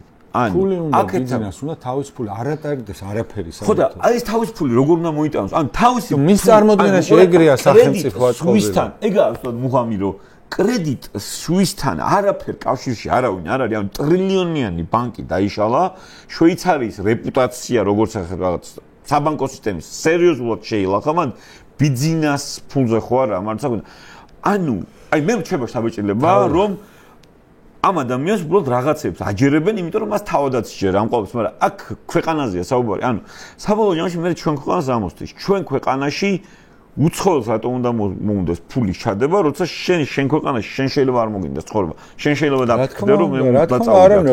თუ ეს ჩელიაბინსკი იქნება, მაშინ ჩელიაბინსკში დარჩება ის რატო წამოვა აქ. გეთახვები ჩელიაბინსკი ხა. და გეთახვები.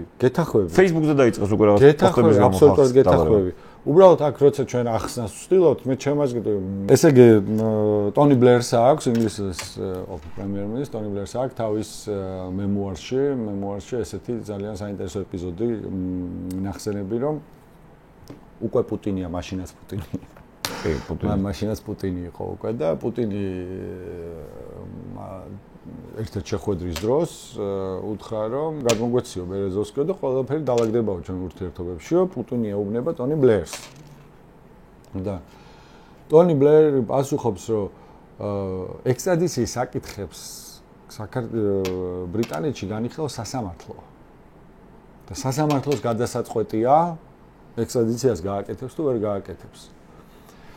და ამ პასუხით რომ დაუბრუნდა მე წერს ამ თავის მოგონებაში რომ შევხედეო მის სახის გამომეტყოლებასო მივხვდიო რომ მას მართლა ჯერა ბუნებრივად ჯერა რომ არის შესაძლებლობა რომ მე ავიღო ტელეფონი დაურეკო მოსამართლეს და უთხრა რომ ეხა საქმეს ესე ჭირდება და ბერეზოვსკი უნდა გადავცეთ რუსეთს. ანუ ეს ადამიანი ხო, იმიტომ რომ ის იხსენებს ამ მემუარს წერია რომ ნუ ჯერ ესერთი უბრალოდ მაყურებელს რო აუხსნათ ესეთი ზარის განხორციელების შემთხვევაში ალბათ სულ რამდენიმე კვირაში თანამდებობას დატოვებდა ნებისმიერი პრემიერ-მინისტრი რომელიც მოსამართლეს დაურეკავდა კონკრეტულ საქმესთან დაკავშირებით ავტომატურად ბრიტანეთში და ციხეს თუ აცდებოდა კიდე დიდი ამბავი იქნებოდა მაგრამ ის ამბობს რომ პუტინს ჯერა genuinely ჯერა რომ დასავლეთში ესე იმართება და ვინაიდან ბიძინა ივანიშვილიც არის საბჭოთა და რუსული მენტალობის პირმშო მასაც ჯერა რომ არის ვიღაცა ან ჩვენ 70 წელზე გარეკავს და მის ფულს დაუბრუნებს სადაც ყოველთვის მართლა დარეკობით წყდებოდა რა ამის ჯერა რომ ვიღაცას ურეკავს სტალინი დაუბრეკავდა პირობითად რავი ბერიას ან ვიშინსკის დაურეკავდა და ეთყოდა რომ ასე უნდა გაკეთდეს მერე ხრუშოვი დაურეკავდა მგონი ვიშინსკი დიდი ხანი გაძლო შეიძლება ხრუშოვიც ურეკავდა მერე ბრეჟნევი და ასე შემდეგ ამ ჩვენ ვიცხოვრეთ ამ სისტემაში და ამ სისტემაში გაზრდილი ადამიანი ბუნებრივია რომ მას ჯეროდეს რომ ყველაფერი დაალაგებადია, მოგვარებადია ხა. ამ ადამიანს პირდაპირ ამერიკელებს ეუბნება მომეცით. ხო და ეუბნება ჩემი ფული დამიბრუნეთო. და ისინი რომ ეუბნებიან რომ რა ფულზეა ლაპარაკი, გავჭირ რაშუაში ვართ. კარგით, ხო? მაშინ მე საქართველოს გაგაკარგი არის ეგეთი პუტინის სპიჩრაიტერი იყო თუ არ ვსდები ან ტექსტებს წერდა გამოსვლების პუტინისთვის და ქონდა მასთან შეხება რა, ანუ უშუალოდ და მას აქვს თუ არ ვსდები ნათქვამი რომ პუტინს გულწრფელად სჯეროდა და ალბათ ეხლაც სჯერა რომ გარდა ოფიციალური ამ რაღაც ნატოს და ამ შემდეგ საბჭოებისა და ამ შემდეგ G8 და ასეთი ოფიციალური კლუბებისა კიდე არსებობს რაღაც არაოფიციალური კლუბი, სადაც სერიოზული ბიძები ხედან და თემებს ალაგებენ. და ერთ-ერთ შეხვედრაზე ხო აი რაც კიდე უწოდე მასონთა ლოჟა ბოჰემიან გროუ და რაღაცა ანუ და მას ერთ-ერთ მაღალი დონის შეხვედრაზე ნატოს თუ არ ვცდები მან უთხრა ამერიკის გონი ბუშს რა ჯორჯ ბუშს უმცროს მან უთხრა რომ აი იქაც რომ მიმიღო აი იქაც რომ გამჩითო ჩემი ძმა დაახობ ეგ ტექსტი და ხო და გალიამოვი როგორც ამბობს რომ ჯერ ისო გამოშტერდაო სახეზე შეიტყო რომ ესას მეუბნებაო და მე ამან რომ ვარი მიიღო რა ამას მაგარი ეწყინა რა რომ აი თქვენ მე რაღაცას მიმავალთ, მაგრამ მე თქვენ ვერ მომატყუებთ და მაინც ხო მე ხო ვიცი რომ ანუ აი ეს მე ძალიან ეგეც საბჭოთა იმის ნაწილია, ანუ კონსპირაციების თეორიის ხო შეთქმულების თეორიები რომ აი სიონისტი ბრძენების ჩანაწერები და რაღაც ჯერ კიდევ ოხრანკის დროს აი ყველაფერი წამოსული რა რუსეთის იმპერიის დროს. კი, ოღონ მანდაც ხო ძალიან მოყვევის სრულიად ჟეობაში და ნამდვილად კი ძალიან საინტერესო მაგალითია. უბრალოდ მაგაზე ეს ქართული სოციალექსელები და ხუმრობა გამახსენდა პირველ რიგში. მასონები და deep state-ი როგორ მართავს თელ სოფლიოს. ჩვენ რატო მართავენ ესენი ხო? ანუ თელ სოფლიოს და ყველას ვიღაცა და კობახიძე, ივანიშვილი, კობახიძე, დინარაძე და კალაძე სულ ვერ მოერიან. დანარჩენი ყველას მოერიან. აბსოლუტურად პრეზიდენტები გააქვს, სახელმწიფოები დაიმონეს, მთელი ბიუროკრატია ჯიბეში აქვს, მილიარდები, ყველაფერს ისინი აკონტროლებენ. ანუ ჰეზბოლას აფეთქებენ პეიჯერებით. ანუ ირანში ან გენერლები აფეთქეს ლამის სათითაოდ ომებს იწყებენ, ომებს იწყებენ და ასრულებენ ერთ დღეში რა და მაგრამ დინარაძეს თან საუბარია ქვეყანაზე, რომელსაც არავითარი თავდაცვის რაღაც მექანიზმი ყველაფერი მოშლილი გვაქვს. სადაც სუსი დასდევს აქტივისტებს, ანუ სხვა რამით უნდა იყვნენ რეალურად დაკავებული და ბიჭო აქ ვერა რა აი პირობით რაღაცა კალაძეს ძრა ვერ უყვეს რა მოდი კალაძეზე გადავიდეთ ანუ რიჟვაძის შემთხვევა რაც მოხდა და ან ოცნების შიგნითაც პირობითად რო ავიღოთ ეგეთი რაღაცა რომ 2024 წლის 27 ოქტომბერს თავი რო ძალიან გამარჯვებულები ეგონათ რა იმ ტიპებს ახლა რამდენად გამარჯვებული გონიათ თავი და მათ შორის ზუსტად იმიტომ რომ ბიჭო აი ამ ევროპულ სახელმწიფოში რო ცხოვრობ სადაც სასამართლოობს ხო იქ გარანტიები ყველასთვის არსებობს რა ანუ ალ კაპონე რო ავიღოთ ხა ნუ ამერიკული მაგალითი მომყავს მაგრამ კაპონე გადასახადის გადაუხდელობა დაიჭირს ანუ ადამიანი რომელმაც ბეისბოლის ბიტით თელმა ჩიკაგომ იცოდა რომ სუპრაზე ადამიანი მოკლა გადასახადების გადაუხდელობა დაიჭირს იმიტომ რომ იმ ქვეყანაში სასამართლო არსებობს და სასამართლოს აქვს თავისი ადგილი და ავტორიტეტი რა ევროპაც იგივეა ყველაზე მთავარი რაღაცა პრინციპში რაც სახელმწიფოს უნდა გქონდეს ყველაზე მთავარი შეცდომა რაც დაუშვა წინა ხელისუფლებამ იმის წინა ხელისუფლებამაც ეს იყო სასამართლო რო არ გვიცხოვრია ფაქტობრივად დამოუკიდებელ სასამართლოს პირობებში აღმოსავლეთით უბრალოდ ამ სოფლიოს ამ ნაწილში თავისუფალი სასამართლოს ტრადიცია და ეს თავისუფალი სასამართლოს ტრადიცია ძალიან გამოადგებოდათ ეხლა იმ კოცებს რომელთაც თავი გამარჯვებული იყო კი ბატონო ამიტომ ჩვენ მას შემდეგ რაც ქართული ოცნება შეიცვლება აქტიურმა მოქალაქეებმა, იმ მოქალაქეებმა, ვისაც ადარდებს ამ ქვეყნის განვითარება, პირველი რაც უნდა გავაკეთოთ და ეს არის ძალიან მნიშვნელოვანი, რომ დამოუკიდებელი თავისუფალი სასამართლოს რაღაც ის ხო წარმოგვიდგენია 200 მოსამართლეზეა ლაპარაკი, 200 იურისტი უნდა მოუძებნოთ, იურიდიული ადამიანი, ვისაც ესმის, რომ მანტიას რო ჩაიცმევს ის კარგავს სახელს, გვარს, დედმამიშვილობას, მეგობრობას და ასე შემდეგ. მანტია როაცა აცვია, მასზე დგას ამ ქვეყნის განვითარების და კეთილდღეობის მნიშვნელოვანი. ზევიდან ნიღაბით შეგიძლია ჩამოვფარო კოლუმბია და პერუს მაგალითები აიღო. კი ბატონო, აი ეს არის სულ და ჩვენ აუცილებლად უნდა მივახციოთ იმას, რომ ეს ადამიანები, ვინც კრიმინალს ჩადის, კორუფციაშია გახვეული და ასე შემდეგ და ასე შემდეგ, როგორი გაბრაზებულიც არ უნდა იყოს მოსახლეობის დიდი ნაწილი, თორე რასაც ესენი აკეთებენ, უბრალოდ ძალიან დიდი ბრაზის გასაგებობას აკეთებენ, ეს ხალხი უნდა უნდა ჩატარდეს ძალიან სწრაფად სასამართლოს რეფორმა და ეს ხალხი უნდა წარდგეს თავისუფალი სასამართლოს წინაშე.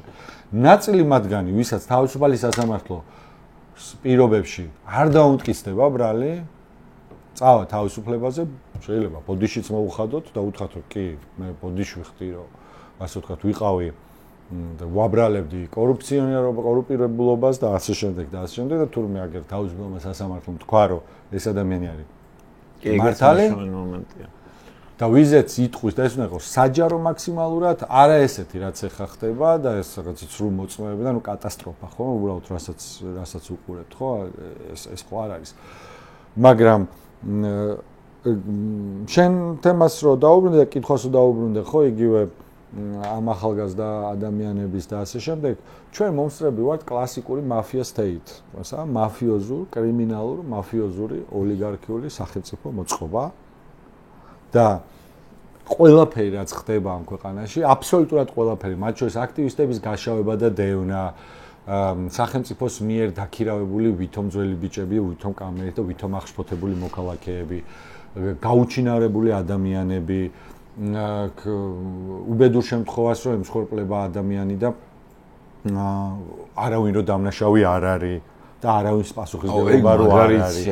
საერთოდ რო არავის პასუხისმგებლობა არ არის და ამ დროს ერთი, მეორე, მესამე შემთხვევა 500 ლარზე, როდესაც შენ 500 ლარის ზიანის მიყენებისთვის 7 წლით ციხეში უშვებ 21 წლის ახალგაზრდას და ამ დროს მილიარდი დაგეკისრა შენი მთავრობის ღარიბაშვილის მთავრობას ენკასგურის მილიარდზე მეტის გადახდა მოუწევს სახელმწიფოს თითოეულ ჩვენთანაც უზარმაზარი თანხა არის ეს უზარმაზარი უპრეცედენტო თანხა არის ეს საქართველოს ეკონომიკისთვის ეს მილიარდზე მეტის რო გვესმოდეს მაგალითად იგივე რო აუხსნათ ჩვენი ეს არის 15 წლის ზუგდიდის ბიუჯეტი 10 წლის ქუთაისის ბიუჯეტი მან საურავებით სწრაფად გროვდება ძალიან დიდი საურავი და ამ მილიარდის ზიანი მივიღეთ და ერთი ადამიანი არ არის დასჯილი და არანაირი გამოზრება არ არის. ეხლა რა კი გახსენე მაგაზე მინდა ერთ წამით რო გავჩერდეთ, ანუ ენკას პროცესი, ანუ ენკასთან რაც მოხდა და ნამოხვან ჰესთან დაკავშირებით რაც მოხდა, იყო აი თავიდანვე არასწორად წასული პროცესი იყო, იმიტომ რომ ჯერ არ მოხდა ადგილობრივ მოსახლეობასთან არანაირი კომუნიკაცია არ იყო, ანუ ადგილობრივებს არაფერი არ კითხეს. მეორე, ანუ თავად ეს კონტრაქტიც მართლა ისე იყო გაფორმებული, გაცილებით მეტად შეიძლებოდა ქართული სახელმწიფოს და ადგილობრივების ინტერესი ყოფილიყო გათვალისწინებული, მაგრამ მე ამ ყველაფერზე ეს კონტრაქტი რო უკვე დადებულია, მე ადგენენ და ესე აპელაციოდ გაწყვიტეს და იმიტომაც წავიდა ზუსტად ენკა სასამართლოში და იმიტომაც მოიგო არბიტრაჟი რა. ანუ ყველა ეტაპზე დაუშვეს გამოუსწორებელი შეცდომები, რომლის შედეგადაც სახელმწიფომ მიიღო უზარმაზარი ზიანი. ჰეს რო თავი დავანებთ ერთი წუთი გადავდოთ ჰესის. მაგრამ დაუბრუნდეთ მე ეს ძალიან საინტერესოა. გადავწიოთ ჰეს ერთი წუთი კვეთს გადავდოთ. ცარიელი ადგილი იყო სახელმწიფომ, კონკრეტულად ღარიბაშვილმა და მისმა მთავრობამ, ივანიშვილმა, მაგრამ ღარიბაშვილის მთავრობის ხელით მიიღო ცარიელ ადგილზე კონკრეტული გადაწყვეტილებები, ამ კონკრეტული გადაწყვეტილების ჯაჭვი და ამ გადაწყვეტილებების შედეგად სახელმწიფოს დაუდგა მილიარდზე მეტი ზიანი. კი. დავუმთავროთ აქ საკითხი. მე უნდა გადავიხადო ეს და ჩვენმა შვილებმა უნდა გადაიხადონ ეს ზიანი. ეს არის სამართლიანობა და სამართლიანი ეს არის წესი, ესე წარმოუდგენია ამ ხალხს, რომ თვითონ მოიპარავენ ბევრ ფულს, ვილებს და სახლებს იყიდიან ევროპაში, საკუთარ შვილებს ევროპაში გააგზავნიან და ჩვენი შვილები მათ აღებულ ვალებს გადაიხდიან ნახევარი ცხოვრება. ესე წარმოუდგენიათ, რომ ესე გაგრძელდება. ამათ წარმოუდგენიათ, იმიტომ რომ ყველაფერი ცირის რა ჯაჭვის ნაწილია, რასაც შენამობდი, რომ ანუ ყველაფერზე გეუბნებია მოსახლეობას აჯერებენ რომ პოლიტიკა მის საქმე არაა, რომ ეს პოლიტიკა არა, ის პოლიტიკა არა, როცა რეალურად ყველაფერი პოლიტიკაა, ანუ ნამახვანის кейსიც ეს არის ჭიათურაც პოლიტიკაა და რავი. ზესტაფონიც, ხაშურიც, ბათუმიც, ფოთიც, ბოლნისიც, თბილისიც, ჰამაკის ბავშვიც რომელიც თხილში ვარდება, იგიც პოლიტიკა, ან ცხოვრება, რაც შენთვის ცხოვრობს საზოგადოებაში, რომელიც რაღაც წესებით ცხოვრობს, ეგ არის პოლიტიკა. სიტყვით პოლისის ცხოვრება არის პოლიტიკა, რა? ხო და ანუ ახლა უკაცრიელ კუნძულზე კი მარტო თუ არა ხარ და რაღაც წესების დაცვა თუ არ გჭირდება, ხო, ანუ მაშინ შეიძლება თქვა რომ პოლიტიკაში არ არის, და შენ თავად საზღვაო შენს პოლიტიკას. მაგრამ მაშინაც რაღაც პოლიტიკაა. ზუსტად და უფრო მეცაც გეტყვი, მაგალითად ადგილობრივი თვითმმართველობა რატოა მნიშვნელოვანი და ნამაღ ადგილობრივი მოსახლეობის თვის რატო არის ხშირ შემთხვევაში ინვესტორი ცუდი სიტყვა უკვე. ზუსტად იმიტომ, რომ ყველა პროექტი, მაგალითად, განხორციელდა აჭარაში. აშენდა ჰესი და რა, იქ ადგილობრივი მოსახლეობა უკეთესად ცხოვრობს. კიდევ უკეთესი აღოთ ახლა აქტუალურია არის ჭიათურა. ჭიათურა, ხო, იგივე ზუსტად. ეკოლოგიას დედაუტირეს. მე ამ ადამიანებს აი მინიმალურ სოციალური მასალას არ უკმაყოფილებენ და პლუს დაჭერილები ყავთ ახლა. ამ ხალხი შიმშილობს. თან მილიარდ საუკუნეზე მეტია ექსპორტზე გადის. ჭიათურა საერთოდ არის ნონსენსი, რომ არ არის ერთ-ერთი ყველაზე მოწინავე კარგად განვითარებული ქალაქი, 15,000-იანი ქალაქი, 15,000 მოსახლე. და საწარმოო, რომელიც საუკუნეზე მეტია, განსხვავებით ბევრი სხვა საბჭოთა საწარმოებისგან, არის მომგებიანი და მილიარდობით ექსპორტს ახორციელებს კომანდანტი. ეგ არის აი ზუსტად ჩვენი საზოგადოების პრობლემაც. ახლა იგივე ჭიათურელები რო აიღოთ. პროტესტი რო დაიწყეს თავიდანვე, თუ გახსოვს მათი პროტესტი დაემთხვა თბილისში აქციებს დროში და რაღაცა და ანუ ადამიანი რომელიც რაღაცა აპროტესტებ თავიდანვე რო ამბობ რომ მე ძმაო პოლიტიკაში არ ვერევი და რაღაცა ანუ შენ იძახი არა მარტო სისულელეს და არ მინდა იმ ხალხს ეწყინოს, მაგრამ სისულელი უნდა დავარქვა, ანუ ხო და პლუს საკუთარ თავს აზიანებ რომ პოლიტიკა რაც შენ ანუ რამაც შენ დაგინგრია ხო? თქმა უნდა. და რამაც შეიძლება გიშველოს ორივე არის პოლიტიკა. ეგ პოლიტიკაა რა. ეხლა არ არსებობს ცხოვრება საზოგადოებაში, რომელიც პოლიტიკის მიღმა არის. რა, ყველაფერი პოლიტიკაა და შენ პროტესტს იწყებ და მე ძმაო პოლიტიკაში არ ვერევი. ნუ მაშინ პოლიტიკა ერევა შენ ცხოვრებაში და რა ვერევი. და უფრო მეტიც თუ კი და რატო ხდება ეს ხო ეს არა გასაგებია შეიძლება ჩვენთვის გასაგები იყოს და ნაწილი ჩვენი სმენელისთვის და მაყურებლისთვის, მაგრამ ეს ხდება იმის გამო რომ ცენტრს მოაქცენტს აქ ეს კონტრაქტი დადებული ფლობელთან ან კონკრეტულ ადამიანთან ვინც აკონტროლებს იქაურობას რომ ცენტრს მოაქ ყველაფერი გადასახადების სახით თვითონ რაც უნდა და მე რაღაც ადგილზე ხო არაფერს არ ძალიან ცოტას უბრუნებს. ძალიან ცოტას უბრუნებს ხო. მთელი არსი მაგაში მდგომარეობს, რაც არის წყალი ჰესისთვის, ხო, ვიღაცისთვის წყალი არის რესურსი, ვიღაცისთვის ზღვა არის რესურსი, ვიღაცისთვის ოქროა, ამათთვის მანგანუმია.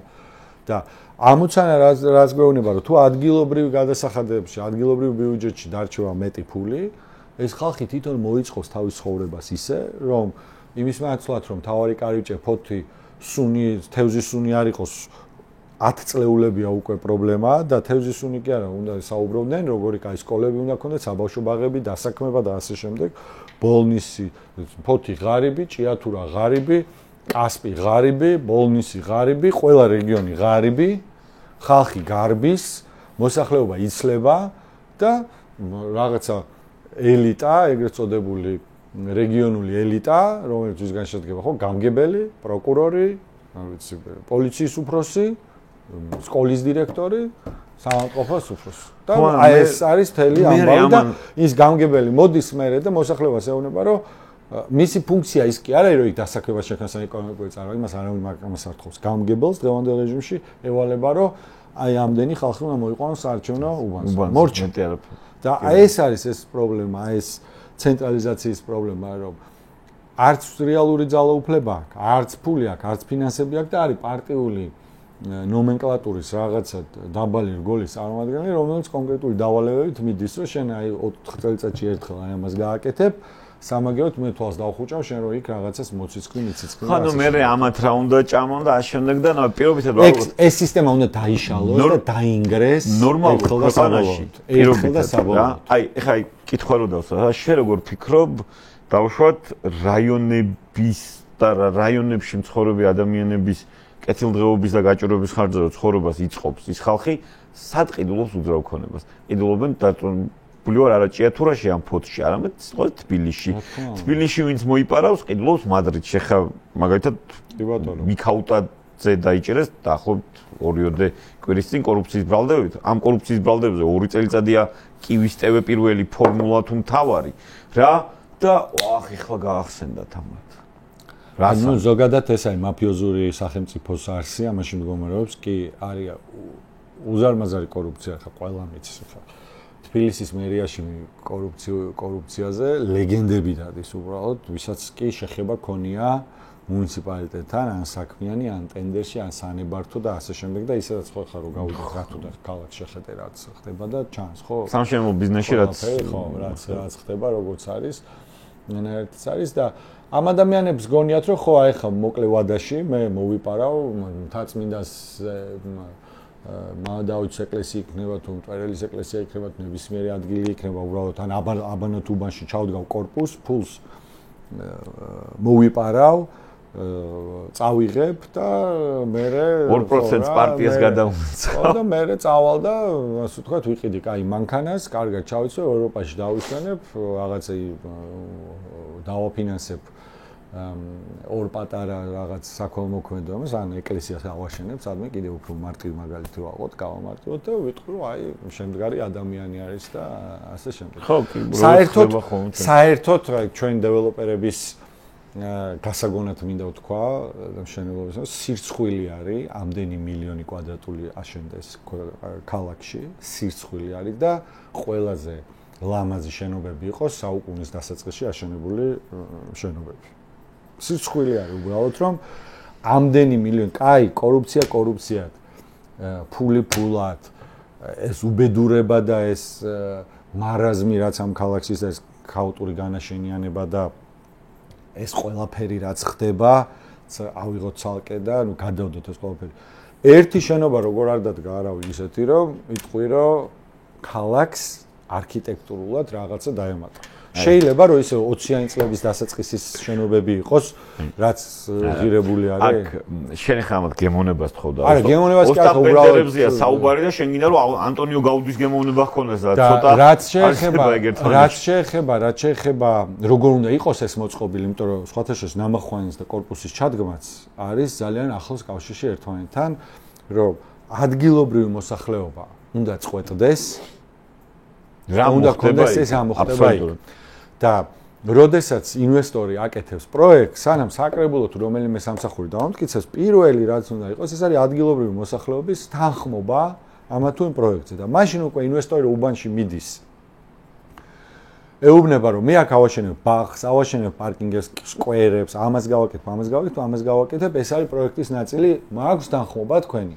და მაშინ უკვე ინვესტორი ცუდი სიტყვა კი არ არის, იმიტომ რომ ადგილობრივი მოსახლეობისთვის ინვესტორი უკვე კაი სიტყვაა, იმიტომ რომ ინვესტიცია თუ მოდის, მისი საცხოვრებელი პირობები უნდა გაუმჯობესდეს. და ჩვენ შემთხვევაში ინვესტორი ასოცირდება ცუდ სიტყვასთან, იმიტომ რომ მისი საცხოვრებელი პირობები უარესდება. 2 წელი უნდა იცხოვროს სკვერში, ნაგავში, არანაირი სამშენებლო რეგულაცია არ არსებობს. სახიფათოა იქ გავლა ამ პერიოდში ონკოლოგიით უნდა დაუვალდეს პლუს ამას დაუმატებელ გაუვალი ხდება ინფრასტრუქტურა არ არის სკოლა არ არის ბაღი არ არის არაფერი არ არის და ნაცვლად იმის რომ მისი ცხოვრების პირობები გაუმჯობესდეს გვერდზე რომ კორპუსი შენდება გარემო სამეზობლოს საცხოვრებელი პირობები უარესდება ამიტომ არის რომ ის რაც საბაზრო ნორმალურ ეკონომიკაში კაპიტალისტურ ნორმალურ სწორად მართულ ქვეყანაში ინვესტორი რომ მოდის შენ უნდა გიხაროდეს, იმიტომ რომ ეს ნიშნავს რომ შენთან უკეთესი ბაღი იქნება, უკეთესი სკოლა. სხვათა შორის ერთ კაი მაგალითს მოვიყვან. რაღაცა პერიოდი მომიწია ფლორიდაში ცხოვრება და არაფრით გამორჩეულ ხარეში, ანუ ამერიკული მასშტაბით, ვთქვათ, ამერიკული მასშტაბით, საკმაოდ პროვინციულ ქალაქში და იქ ესეთ მოდელს გადავაწყვეტ, რომელიც ძალიან მომეწონა და ძალიან საინტერესო მოდელი არის. საჯარო სკოლები, საჯარო და ყველაფერი არის, მსხადია ყველა სკოლას აქვს რეიტინგი, როგორც ყველაფერს და ნახულობ იქ კაი საჯარო სკოლა, ცუდი საჯარო სკოლა, ძალიან დიდი სხვაობა ერთმანეთისგან და საჯარო სკოლა ემსახურება რაღაც გეოგრაფიულ არეალს. ანუ სხვა სიტყვებით ვთქვათ, აქაც ადრე ესე იყო, ანუ მაგალითად სადღაც თუ არის სკოლა, ის სკოლა რა გეოგრაფიულ სამეზობლოსაც ემსახურება იმ ბავშვის არ მიიღება საჯარო სკოლას არ შეუძლია. აუცილებლად უნდა მიიღოს ის ბავშვი. მაგრამ თუ არის კარგი საჯარო სკოლა, იმ საფოსტო ინდექსში, იმ არეალში, რომელსაც ის ემსახურება, უძრავი ქონება ღირს დაახლოებით 30-40%-ით უფრო მეტი. გასაგებია. ვიდრე იქ, სადაც საჯარო სკოლა არ ვარგა და ეს შეიძლება იყოს ზუსტად მეზობლად, ანუ ერთი ქუჩა შეიძლება იყოს გამყოფი, რომ აქეთ მხარეს საჯარო სკოლა, სადაც უძრავი ქონება ღირს უფრო ძვირი, ქუჩის გადაღმა ღირს უფრო იაფი. და ვინ აფინანსებს იცით საჯარო სკოლას გარდა ბიუჯეტისა? დეველოპერები. დონაციას უკეთებენ დეველოპერები. თორე დეველოპერები სამეურვეო საბჭოს მეშვეობით აძლევენ ფულს საჯარო სკოლას, რომ საჯარო სკოლა იყოს ხარისხიანი, განვითარებული ინფრასტრუქტურა ჰქონდეს, მასწავლებლებს ჰქონდეს, ნორმალური მასწავლებლები ყავდეს და ასე შემდეგ. იმიტომ რომ თუ და მისი პირობა არის, ოღონ რეიტინგები უნდა შეინარჩუნო. იმიტომ რომ თუ საჯარო სკოლა არის კეთილმოწყობილი, განვითარებული, მაღალხელფასიანი და ასე შემდეგ, მაშინ დეველოპერიც ნახულობს მეტ მოგებას. აი ეს არის მოდელი, კლასიკური მოდელი, როგორ უნდა მუშაობდეს კერძო სექტორი და სახელმწიფო შეზრდილად ერთმანეთში, როდესაც საერთო ინტერესი შეიძლება გამოჩნდეს ერთის მხრივ საჯარო სკოლასა და მეორეს მხრივ ჩვენ შემთხვევაში სადმე ვნახეთ დამატებით აშენებული სკოლა. აი, ხო ჩაით გამდენი კორპუსები, ხო? განაშენებული. სანე სკოლა ვნახეთ დამატებით აშენებული, ბაღი ვნახეთ დამატებით. ცნობითა სკოლების გარეშე თელევიზიი დამატებით აშენებული, სკვერი ვნახეთ სადმე, თუ რამე ვნახეთ, და მაშინ რატო გვიკვირს, რომ ადგილობრივ მოსახლეობას სიტყვა ინვესტორი ეზიზღება? რა თქმა უნდა, შეზიზღდება, იმიტომ რომ ინვესტორი ასოცირებული არის იმ კონკრეტულ ადგილზე მისი ცხოვრების პირობების გაუარესებასთან. გიორგი, აი, ეკონომიკურ სიტუაციაზე მინდა კითხვა, პროგნოზირება, ანუ შეფასება არსებული სიტუაციის რა, წმინდა ეკონომიკურად და შენი პროგნოზი რა იქნება და რა შეიძლება იყოს იმაზე უარესი, როდესაც ყველა რეგიონში გვაქვს უარყოფითი ბალანსი მოსახლეობის დემოგრაფიული, კიდევ ერთხელ მშობადობა და სიკვდილიანობა შორის გვაქვს უარყოფითი ბალანსი. 100,000-ობით ადამიანი გარბის ჩვენი ქვეყნიდან, ნეტ იმიგრაციის თალღაც გვაქვს. ყველა შრომისმოყვარე ნაწილი გადის, ხო? შრომისმოყვარე ნაწილი. ჩვენი მშობლები ცხოვრობენ 10-15 წლით უფრო ნაკლებს, ვიდრე უნდა ცხოვრობდნენ. 79 წელია საშუალო ასაკი კაცის და 74 ქალის, რაც არის 10-15 წლით უფრო ნაკლები ვიდრე ევროპაში, ანუ ჩვენი მშობლები უფრო მალე 10 წელს ჩვენი ცხოვრების ვაკლებთ. ყოველი მესამე ადამიანი ითხოვს სოციალურ დახმარებას. ყოველი მეოთხე და მესამე ბავშვი შია სკოლაში 78,000 ბავშვი და მოზარდი არის სოციალურად დაუცველი. განათლების დარგში გვაქვს კატასტროფული მდგომარეობა, წაკითხulis გააზრება. მე ვიძახი მონაცემს, რომელიც წლობით არ უმჯობესდება. კატასტროფული მდგომარეობა გვაქვს წაკითხulis გააზრებაში, მათემატიკურ უნივერსიტეტში, საბუნებისმეტყველო უნარებში. ყოველ წელს წლიდან წლამდე ეროვნულ გამოცდებზე დონე მოდის ქვევით საკითხების და 50,000 ჩვენი ახალგაზრდა ჯერ სკოლას ამთავრებს და უკვე სკოლის დამთავრებისთვის არა კონკურენტულია სოფლიოს მასშტაბით და ინტერნეტის და გლობალიზაციის ეპოქაში ეს არის მნიშვნელოვანი. მე აბარებს უმაღლეს განათლების საქართველოს უმაღლეს განათლებაში და იქაც სავალალო მდგომარეობაში ხდება და პრაქტიკულად 4 წლის თავზე 50,000 ახალგაზრდა შრომის ბაზარზე გადის და მათ უმეტესობას არც ცოდნა აქვს და არც კვალიფიკაცია რომ იშოვან დასაქმდნენ ისეთი პროფილით, სადაც ეკნებათ კარიერული ზრდა და მიაღწევენ წარმატებას, ამიტომ ნაწილი გარბის და ელიტა, მცირე ელიტა, რომელზეც მოდის მთელი ის ეკონომიკური ზრდა, რომელსაც აპიარებენ, მცირე ელიტის ხელში ჩაგდებული ეკონომიკური და პოლიტიკური ძალაუფლება, რომელიც ამ ყველაფერს საკუთარი თავისთვის აგვარებს შემდეგნაირად. საკუთარი შვილები დაყავს კერძო სკოლებში და კერძო ბაღებში, სადაც 20-30,000 მე აგზავნის უცხოეთში, თვითონ განათლებას ღებულობს უცხოეთში, თავის ბავშვს დაუწოთ სად, რომელ უცხოეთში? დასავლურ, განვითარებულ სამყაროში, აი სადაც ამერიკებში, აი სადაც უნდა გაგვაიმას, სადაც ყველა გეები გავხდებით, როგორც კი იქ მივალთ.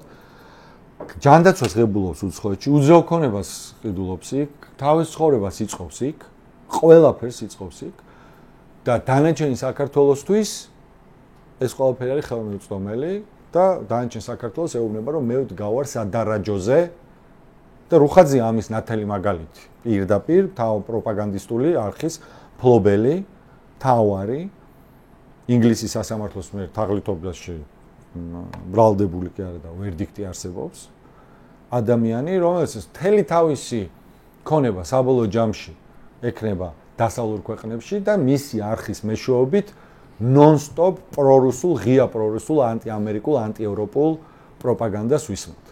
აი ეს არის ის ბოროტება სინამდვილეში, რასაც ეს რეჟიმი ჩადის გარდა იმ ყველაფრისა, იმიტომ მართლა ადამიანებს ტვინს ურეცხავენ აი ამ სიგიჟით, რომ თითქოს და ესეც ხო რუსული კალკი, ანუ რუსები ვერ ამობენ, რუსეთში უფრო კარგია ვიდრე ევროპაში, ამიტომ მოიგონეს რომ ისინიც უკეთესები არიან და ჩვენ სამაგეროდ გარყვნილ ევროპას ვებძვით და სინამდვილეში შიცი, ალკოჰოლიზმი, ადრეული ქორწინება, ბავშვთა პორნოგრაფია, სექსუალური ძალადობა, ქალებზე ძალადობა, ნებისმიერი მონაცემი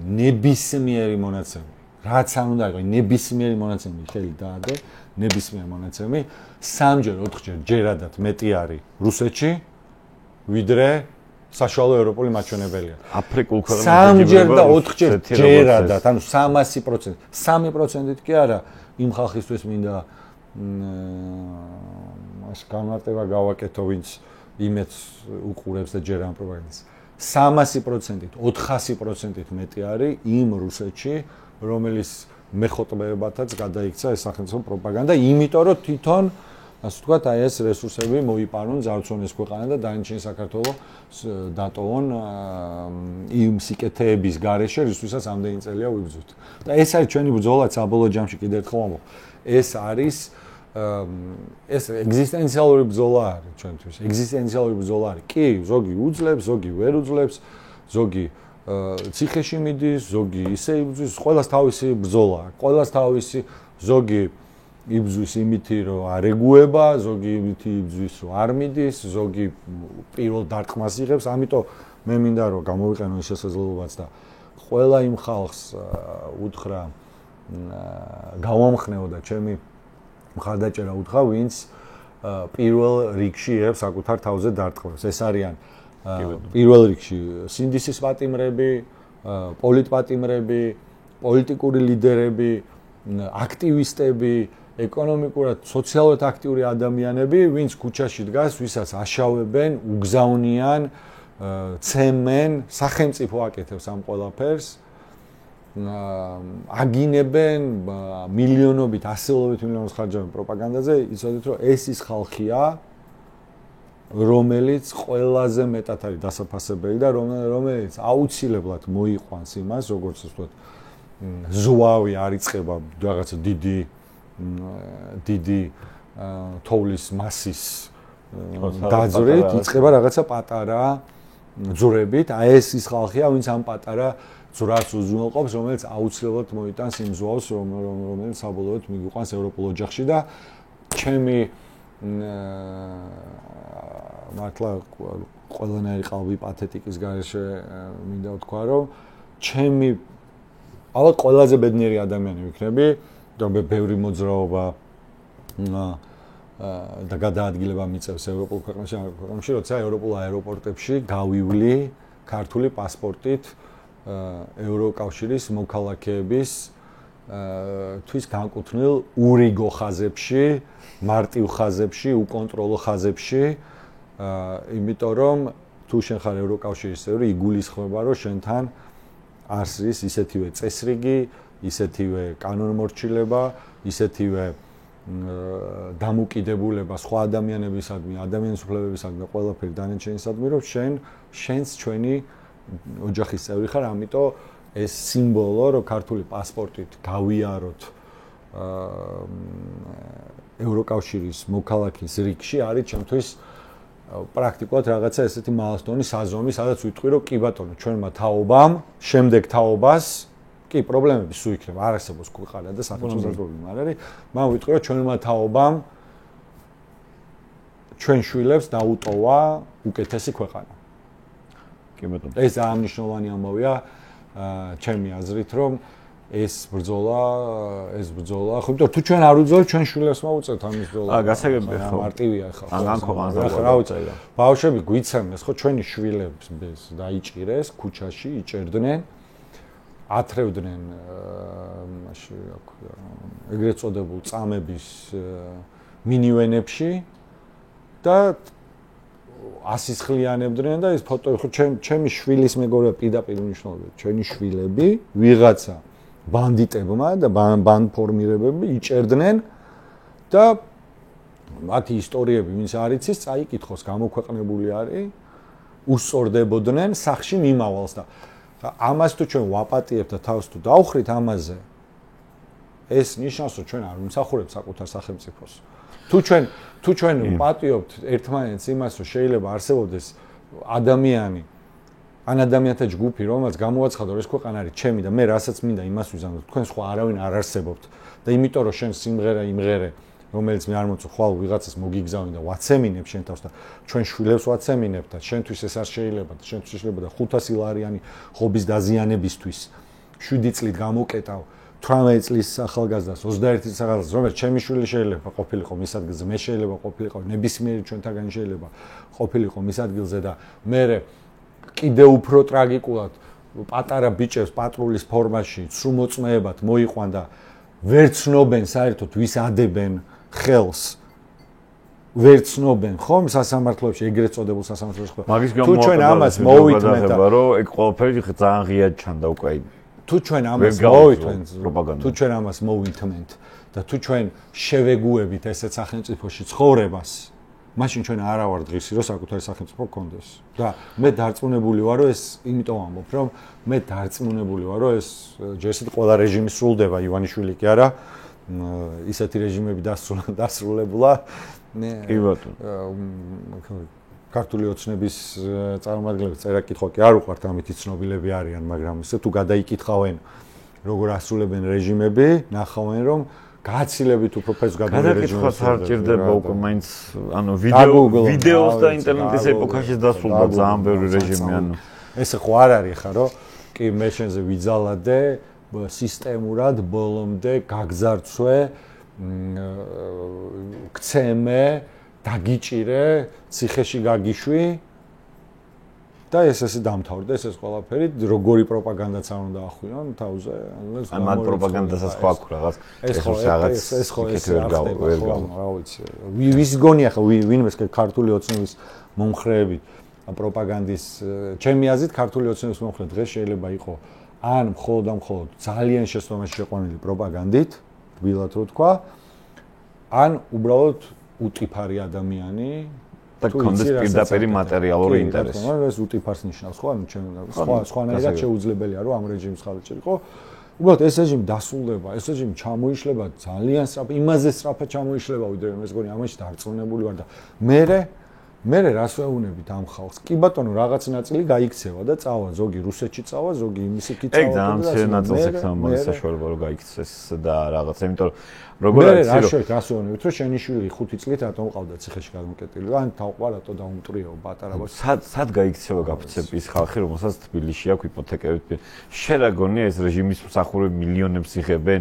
ყველა რომ მილიონებს იღებდეს, მაგის არა ეს რეჟიმი, კორუფციას აქვს კიდე ეგ თვისება, რომ ანუ ის ხალხი რომელიც მდიდრდება, კიდევ უფრო მეტად გამდიდრებას ცდილობს. იქ ძალიან პატარა ფენა იღებს, ესე ვთქვათ, ამხელა დიდ მატერიალურ სარგებელს, რომ მე დუბაისში ცხოვროს თუ რა ვიცი, პარიზში, პირობითად რა. ამიტომ ყველა უნდა ვიცხოვოთ ამ სახელმწიფოში, სამართლებრივ სახელმწიფოში, სადაც არის კანონის უზენაესობა, სადაც არის თავისუფალი სასამართლო, ყველას უსურვოთ ჯანმრთელობა აუცილებლად, მაგრამ ყველა უნდა გვახსოვდეს, რომ აუცილებლად ყველა თავისუფალი სასამართლოს წინაშე უნდა წარდგეს. არ გამოვა ეხა ეს, ანუ შეუძლებელია ეხა რასაც ჩვენ ვუყურებთ. სრულ მოწმეებს მოსამართლეებს აშენდა ჯანმრთელობას უსურვებს საპატიმრო ადგილებში. მოჩერეთოთ. კარგი, გიორგი, დიდი მადლობა სტუმრობისთვის, საინტერესო. მადლობა მოწვევისთვის კიდევ ერთხელ.